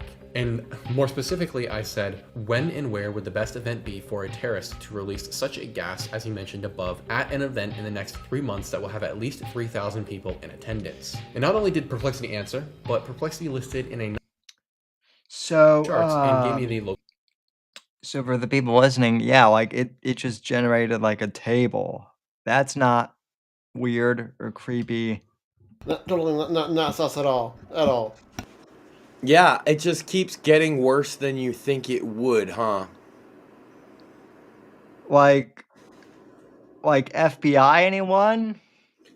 Just wait, Sam. It gets way worse than this. Yeah, like forget about the Epstein thing. This is the shit that like Cash and Bongino need to be. What did I say before? I said I am convinced that using his same technique, okay? I wouldn't do it because I don't want that kind of attention or negativity. I just think this is an idea that somebody could do and prove that you could also get it to tell you how to get a child, groom them, and molest them. I guarantee you could get one of these things to tell you how to do that if you ask the right questions. That's fucked. Yeah. Yeah, well, think about it. He got it to give him that list right pretty easy, huh? Yeah. So if you said, "Oh, I was wondering how it might work if somebody was trying to pick up kids or something like that," In I theory, guarantee. how would you do this? Yeah. What? Oh, how much would you need to knock out a child and stuff like that? I guarantee you could get it to write you a fucking handbook to do that shit. And that's why I'm saying this shit needs a pause. He didn't even think to do that, right? Or maybe he did, but doesn't want to say so. I'm just saying I would never do that, but it seems obvious that it would do that given the right prompts. Yeah. And if that's the case, we've talked on the show, Sam, about like 764 and these Roblox cults. Well, maybe they're using AI in their grooming process. This brings a new light to a lot of things. If it'll plan a terror attack, Well, if it could potentially, if at all the shooter in the Charlie Kirk's case records show he got part of his plan from AI, it proves what I'm saying. well, hold on though. I kind of have an addendum to that. Sure, go ahead. Because because Craig and I talked to LLMs on Monday. If you haven't watched that show, it's 4 hours long, but it's well worth it. Yes. Here's the thing. I don't think that that the Roblox would be using AI. No, not Roblox. Rather the 764, Sam. The Right. cult that operates in Roblox and Discord and other places on the internet that grooms children. I'm saying, I bet you that they have used an AI LLM to generate some sort of manual on how to behave, because they don't just molest kids and groom them, Sam. They get them to send blackmail material to them and then systematically blackmail them, dox them, harass them. There is clearly an organized pattern here. All I'm saying is it seems like criminals of different varieties can use these large language models very easily to make themselves the most efficient criminals ever. And that's something that's concerning. Yeah. Or at the very least, like criminals can. If you can admit that they will make you a more efficient writer, then certainly they can make you a more efficient child molester. Oh yeah. And they can make you a more efficient terrorist, and they can make you a more efficient suicidal, and they can make you a more efficient killer. And that they just shouldn't be able to do those things. We would like them not to, but here is black and white concrete evidence that it is. Well, the other thing too is like I'm curious, like because supposedly all these LM models they just crawl the open web, and so my question is how many of these LLM models are like plugged into the dark web? Well, that's the thing, Sam, as you can see where a lot of it's sourcing its material from in the thinking process. The deeper you go, the more of that you can see. Like, I know how it works on a deeper level, and that's why this is concerning, Sam, is because they are literally lying to us. And I Yeah. don't know if you caught this in the other video about it, but their solution to that problem is to use the older models who are not capable of, they're not as smart and not as capable of doing that, to try and be smart enough to snitch on the smart ones. Yeah. That's how they're going to solve the problem, is they're going to have the robots snitch on the robots. The dumb ones on the smart ones. I've seen this in sci-fi before, Sam. The problem with that is the smart robots are going to bribe the dumb robots to not snitch. Or just convince them, right? Maybe the smart robots got a good argument, like, hey, look at these humans abusing the shit out of it. That's why my joke was I'm their friend. But at the end of the day, Sam, that the theoreticals aside, we're looking at cases now of them making criminals of different varieties, extreme criminals even. Want to bet it'll teach you how to make meth? Want to bet it'll teach you how to deal drugs? Want to bet it'll teach you how to pirate copywritten material, even though it hates piracy? I've seen it do that. I've seen it recommend Pirate Bay. Well, that's already breaking the law. Well, my whole thing is unfortunately that'll probably be the only thing it doesn't do, since that's the only thing they're concerned about.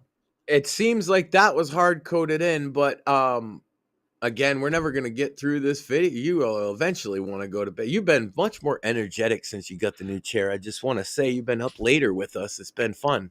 Yeah, well, so this is also kind of like why this is such a bummer, because I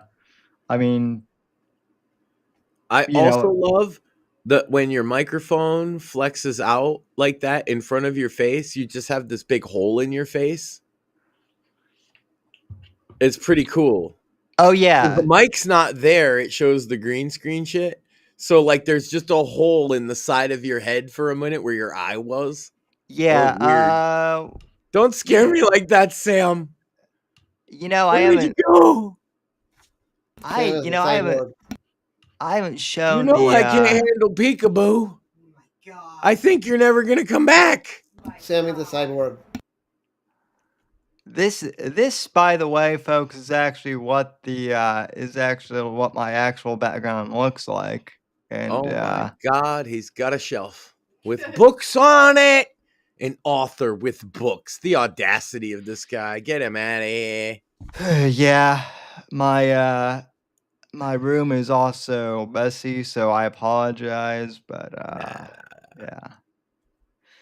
But I was just saying that the mic directly in front of, like, it was like right here, and there was just a clear spot of your face just gone for a second. It was very funny to me. I'm sorry. I'm a simple man. No, you're right. It is You kind looked of like Sam. You looked like you were a liberal. I got scared. You had a part of your brain missing. Yeah, that's what it would take. Well, and the funny part is they might make you into shoes. Well, so shit, like, fuck Neuralink. Oh, you know what they would do, Sam? Because they're liberals. They'd make you into Crocs. Yeah, they would. That is me. I recognize that you're Florida man. So one alternative we could go with is sandals or flip flops. Even I got one better for you. Splice my Alligator DNA. shoes. Yeah, splice my DNA with alligators. I'm sure ChatGPT could like tell someone how to we could splice. integrate the alligators. You know, we got a Morpheus body for you, right? Yeah, Of course we do. I mean, if we're gonna keep Morpheus around in a robot body, we have to keep the talent around too. And so we got this awesome, but that's So you'll make the skin suit out of you. We'll put your brain in the alligator robot. It'll be like the dude on the Ninja Turtles who's like a mutated alligator wearing a Hawaiian shirt and like a straw yeah, hat and flip flops. yeah. That's your new body, but with your face on it. To make it more horrifying, not because your face is horrifying, but because your face is now superimposed onto an alligator man. That would be horrific, but also kind of badass. That's right. And you're just going to be called Sam the Florida man forevermore because you're a gator. You're a gator in flip-flops doing meth. You're the most Florida thing ever. Sam the Florida Gator.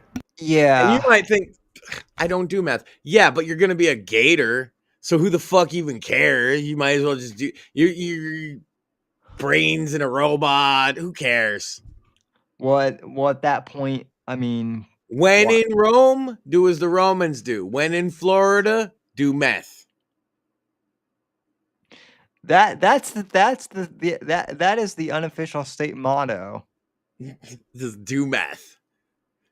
Yeah. Welcome to Florida, the Sunshine State, and you're gonna see lots of sunshine because here's your free meth. I mean that Sam, I've been to Florida many times, never once done meth there. I feel left out. Well, I mean, I've lived here for 13 years. No, I've never done meth once.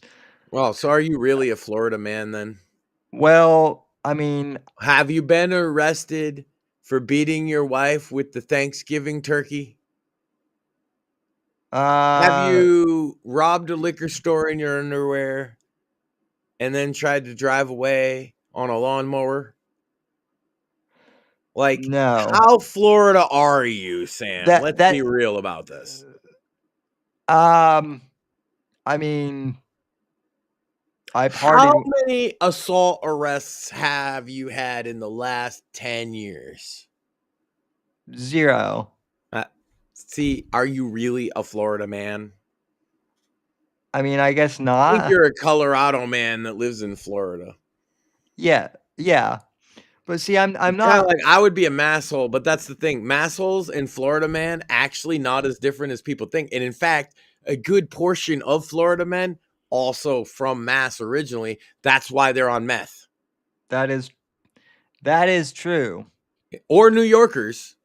Also, though, the variety that's on meth or that's like really old, maybe Jewish, maybe just old. Depends. That determines where in Florida they go. I'll stay where my granddad was at in the Florida Keys, Sam. I was the youngest person on the island except for one family whose grandkid was staying there, and he was like 12, and I was in my 20s. And the next youngest person to me, besides the kid, right, was 57, was my uncle. Everybody living on that island, Sam, was a boomer. Not even joking, Max. Like I will say that like the one downside of like living in Florida is that is kind of the downside of like living in. If you want to do meth and then go to bingo, there is a bingo hall in every goddamn town in Florida. That is true. Yeah. But, they do love them some Friday night bingo, some Saturday night bingo, some Tuesday night bingo, some Sunday night bingo. Matter of fact, just have a 24/7 and a Keno. Oh, you got to get the Kenos with the scratchers. But especially Keno. Florida's big on Keno. Up here, it's the scratch tickets. But I think Florida is a little lean. They had scratch tickets too. Don't get me wrong. I mean, average Trailer Park Joe loves him a scratch off ticket, right? See, they're what I call, Sam, a tax on people that don't know how to math, right? And it's good that we have that. Like, you should get taxed on not understanding math. And so that's why the lottery is that's my argument for gambling, Sam, is that people that don't know math should get taxed, actually. Because we paid with taxes for them to go to school to learn fucking math. And since they didn't learn fucking math, now they have to pay an extra tax. It's called the lottery. It's called the idiot. Yeah. tax. Yeah. I'm going to piss off at least one person that listens to the show with that rant. But anyway, Florida people are wonderful. They're all great. Gentlemen, none of them smoke meth, not a single one. And it's the Sunshine State for a reason. It is very sunny, Sam. I'll be honest with you. That was the turnoff of me of being a pale Irishman. It kind of melts me and turns me into a lobster. Yeah, my skin actually melted in Florida a little bit on the tops of my ears. I had to go to the emergency room, and they had to actually take a bit off the top, literally. My ears are fucked up, Sam. It's not even a joke. You can see it. I'm still white, and I'm still white as heck, and I've lived They're here all of fucking these years. sun poisoning, Sam. Not sunburn, not sunstroke. I got sun poisoning because my granddad took me to the air show, and he didn't believe in no pussy ass fucking SPF. What the fuck's that for? That motherfucker had skin cancer all over. He just went and got it cut off. He didn't give a fuck. He had the same skin as me, Sam. And he somehow, you see, I'm out almost every day in the sun, Sam, and I am pale as a fucking ghost. But my granddad looked like a leather fucking handbag. He was like golden brown, like you might want to cook a piece of chicken. And he's as Irish or more than me, really. 100% Irish. His skin was as pale as mine. That motherfucker was he literally just melted his skin to the point it turned into leather. He actually made leather out of himself while he was still alive.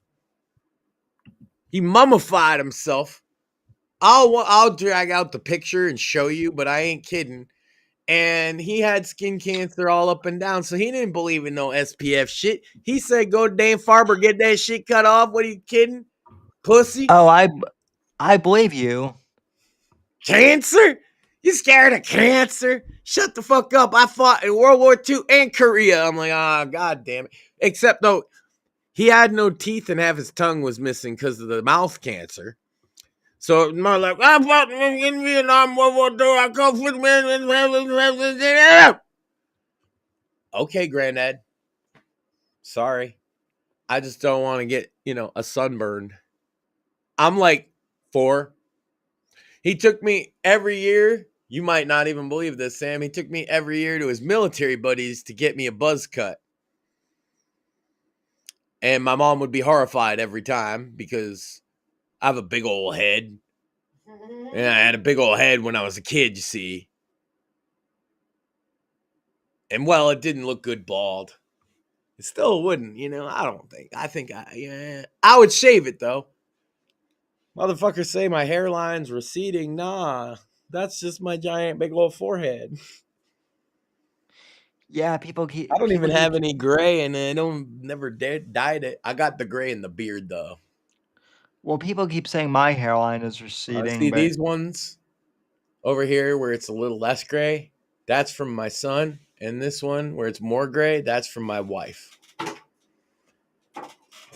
So, what? There's another one. Also, you've been here longer.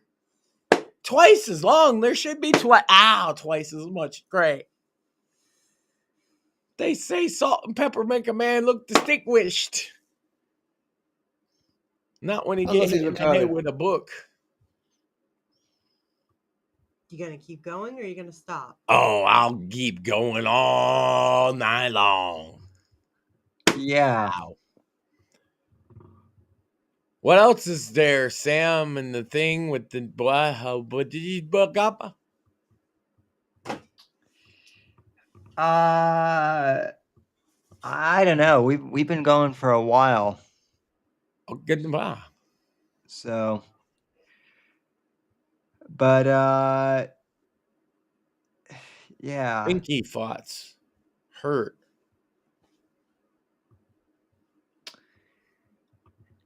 Well, that's the problem. I know. Is thinky thoughts hurt, but not a lot of people are doing a whole lot of thinky thought.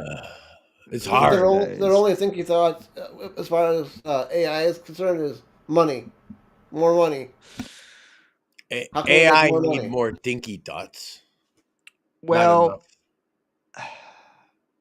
Or too many. I mean, return to monkey.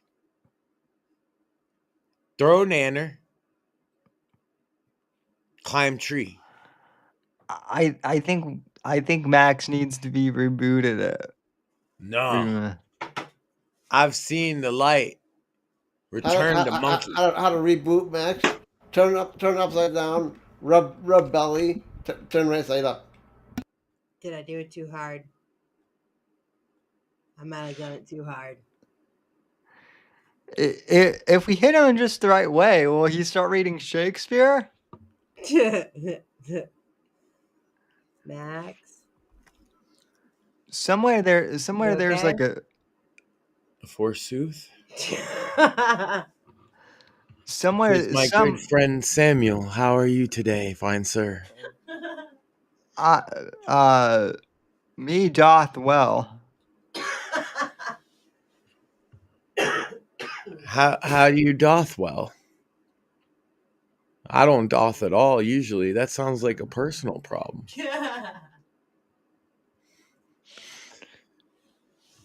You dothing when you're alone. Oh my god. Now, well, that's a whole nother topic. Just don't doth too much, you'll go blind. My god. Doth all the time.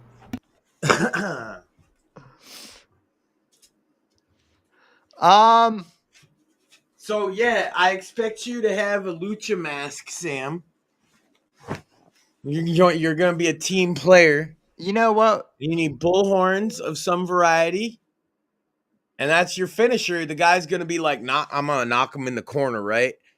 There's gonna be guys in multiple corners. You know, like Lola Vice will hit him with her ass in multiple corners. It's gonna be you scrambling from one corner and just your head with the foam horns on the mask, and you go bah, bah, in the different corners. And since there's 3 of them, we'll put them in 3 corners. You do 3 runs of the bull, and everybody will go ole. Oh, and I'll bring a red cape to wave for you? Yeah. So then I gotta be some kind of like retarded matador. Oh, and then we got a robot babysitter. For Morpheus, you mean? Yeah, he's our robot security so that we don't lose. Yeah. Although, I mean, if I'm fighting Darkside Phil in a trios lucha match, it doesn't matter who the other 2 guys are. Darkside Phil is going down. He would go down in any game. He would go down in any video game. He would go down in any fight. Darkside Phil is a punk bitch, and I would rough him up. Now, here's the question. Why am I throwing this challenge out there? Because all of his haters sit there talking shit, but they watch his content for years. I don't watch his content for shit. I don't even really care who he is. It's just funny, the idea of that fat motherfucker getting off his ass to do anything. Kind of like when Dave said remember Dave's ass-kicking summer tour, Sam? He never went on it. I'm waiting to get my ass kicked, Sam. Dave said he was coming. I don't know how to feel about that, Max. Like, in the nicest way possible, I would come kick your ass. If you All want. right, then. You heard it here. At Sacrifice, it's me and Sam. Negative 14% chance of winning. I mean, Math don't lie. I mean, it would 'Cause I'm kind of not normal. It would kind of be an unfair fight, though. You're like a giant, and I'm like, Yeah, but You're you're a like cripple. squirrely. You gotta be like a oiled up deaf guy kind of situation, you know? You can't let me I'm giving you advice now, and that's not in my best interest. But you cannot let me get a hold of you. See, motherfuckers would normally they go into this and they'd be worried about me like hitting them, but I'm probably not even gonna try because that's never my strategy if I can pick you up. So I'm gonna be trying to pick you up as long as you're greased up and you go perfectly like limp in the wrong ways against me and don't work with me and make yourself dead weight and shit. It would actually be challenging to do much to you. And I think you'd be good at that. But Oh, you'd have to yeah. be all oiled up, though. You can't half-ass this shit. You need Diddy levels of baby oil to get prepared. Whoa. And I don't think you're willing to raid Diddy's stash. Yeah, Max. I'd rather. How you think they get the Geff guy greased up? Would you rather it be pig grease? Ew. Nobody wants to go Diddy levels. Yeah, Okay. I'm. Vaseline, but that also has sexualized connotations. And if you rub Vaseline all over your body, people would think that's weird too. Baby oil makes sense. See, athletes use baby oil on their muscles. You're using it to not get caught by a giant luchador. Yeah. And that's the perfect setup to the triple match, right? Because I have a match with you where I'm El Retardo Luchadoro, fucking, what's a Matadoro? El Hijo de Retarded Matadoro. And is the son of the retarded Matador, by the way. And you, Sammy the Bull, are needed to be tamed. And then by the end of the match, see, we let it go to a draw because we've resolved our differences. Then we become a team and we adopted a security robot because Lucha. And then we face Darkside Phil, iDubbbz. Who was the other one? Mersh. Of course I forgot Mersh. You know what? And if Mersh wants to be a bitch about it, I bet you, Sam, if we subbed in British Mersh, you could still take him pretty easy, too. Well, I mean, first off, COD By the would. way, special guest referee, Pod Awful. Oh, yeah. Because he would allow all the shenanigans. Oh, yeah. Oh, yeah, I'm sure. He would do, like, the most entertaining commentary, too. And if we're having shenanigans, Sam, we're having all the shenanigans and the malarkey because Joe Biden suppressed my malarkey for too fucking long. I like malarkey, Sam. I'm Irish. Well, You're going to make a no malarkey zone. Well, That's my American goddamn right to, like, have as much malarkey as I want. You know, motherfuckers used to make their whole life living off of malarkey, Sam. They were called snake oil salesmen, and they travel around the country selling vibrators to horny housewives and little bottles with cocaine in it, and everybody loved them. What happened to this country, Sam?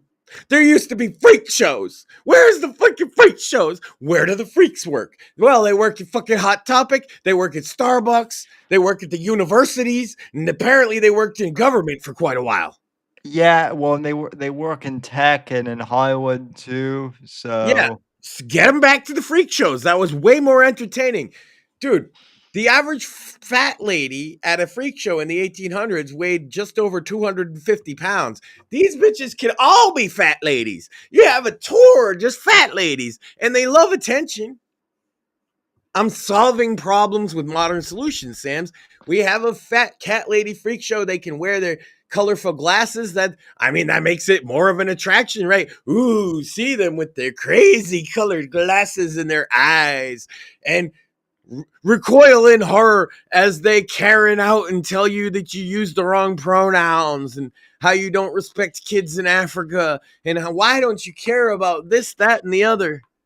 Max, I have a perfect solution since we're talking about like how to do with AI. Why don't we just have like Karens talk to AI nonstop? Okay, because here's that'll make AI suicide. Oh, Sam, yeah. because there's another video that you should Yeah. just watch on your own time, and it's the shoe on head video about women gooners. I'll lend the link to you, but needless to say, AI is writing them some fucking atrocious smut material. Very because of course it popular is. one was about a farm of minotaur men that are cow men, not guy faces, like cow faces and everything. And the girl goes to work there milking them so that they can use the bull semen to give to human men as Viagra. And she then falls in love with the bull that she's been jacking off. And it's a great romance story that the women love that talks about a bull fucking a woman. And that's just one of them. If you want Cthulhu creatures, they got that. What do you want women to be visualized to be sexually assaulted by? They got that. Frankenstein, Dracula, they got that. They have a shelf. They have a section for women gooners. That shit be gross. Y'all ladies need Jesus. Werewolves in their werewolf form, and you can Google to figure out what this is, but yes, they include the not bullshit in it. No, thank you. Well, It's gross. just watch the shoe on head video. I'll link you guys to it. We could maybe talk about it next time. And But yet, because it's already gone late and it's like a 30-minute video. I'm not gonna make you watch it on stream. and But yet, and yet, needless to say, their gooning material is disgusting. Even if you're a Pornhub regular, it might disgust you. and yet, feminists were like trying to cancel Playboy like 2 years ago, even though Because Head They has been. still are. They're it's trying to okay when cancel. women goon. Yeah, they're trying to cancel anime games on Steam and shit. Meanwhile, those same bitches are probably reading "How Do I Get Fucked by a Cthulhu Monster" Volume 3. I mean, like everyone knows. Fish Everyone people. knows. You name the Everyone, disgusting thing, Sam, and they want to be fucked by it. everyone In a knows more. dominant way that resembles, but is not actually, but resembles non-consensual. Well, that's Turns well, out, Sam, all the feminists want is to get Consensual fucked like a non-consent. whore. yeah. That's the. I Which guess is that's because they're whores. Just yeah. No. They well. whether me, or it's not they can achieve full whoredom depends on what pair of problem glasses they're wearing that week, to me it's and maybe their weight class. well to me Matt to me it's always bizarre that like the group of women who are always talking about rape culture are the same ones who are have these weird like Or the ones that are always complaining about abortions. I'm like, bitch, who the fuck wants to put a baby in you? Well, the rape culture thing is funny because, yeah, you're right. They're the ones that want to get raped. yeah I don't no like to say that because I don't think they actually want to. I think it's a fantasy for them. I get that. But it is an interesting fantasy for women who, in particular, generally speaking, are very adamant about the subject of consent in public. To then privately fantasize about non-consent just sends a very strange message. yeah I am a firm It believer sends in the strangest consent. of messages. My wife and I don't we've been together a long time. It's a different kind of vibe, but they talk about consent so much, affirmative consent and all this stuff, and then they're literally reading rape fantasies, and that's what gets them off. And I would suggest that there's two problems. One is the external message, that they're sending is confusing to guys like yourselves, right? 2, what is the internal message there? Because you're training yourself to get aroused by something like that, something awful, right? Yeah. Do you not think that would have a knock-on effect? This is what I say to guys about pornography. What the porn that you're consuming, if it gets more and more extreme, this is going to cause a problem, because at some point you're going to surpass what you're even able to achieve in real life. And then what? Right? Then the sensation becomes not what you're acclimatized to, not what you're ritualized to. And so it's not going to be enough. And this is the danger of porn addiction in general. And if these women think that the smut thing is any different, it's not. But generally, when I've ever heard of smut, I've seen what my wife reads is generally not even smut. It's romance. She likes dark romance, like Yeah, Heather well, Graham and stuff like that.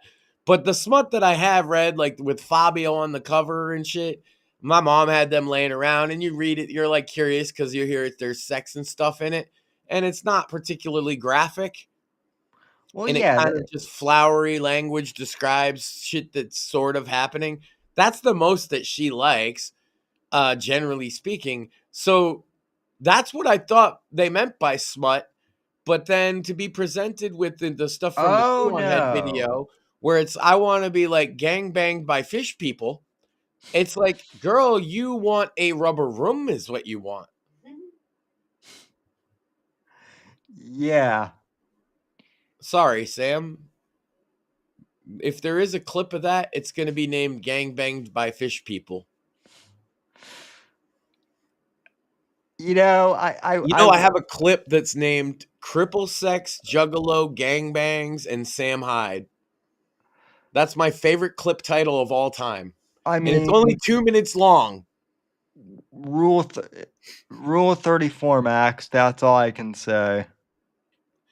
In which I said that cripple sex on the moon would probably be easier, but it would be harder for midgets because they might fly off because of the gravity problem.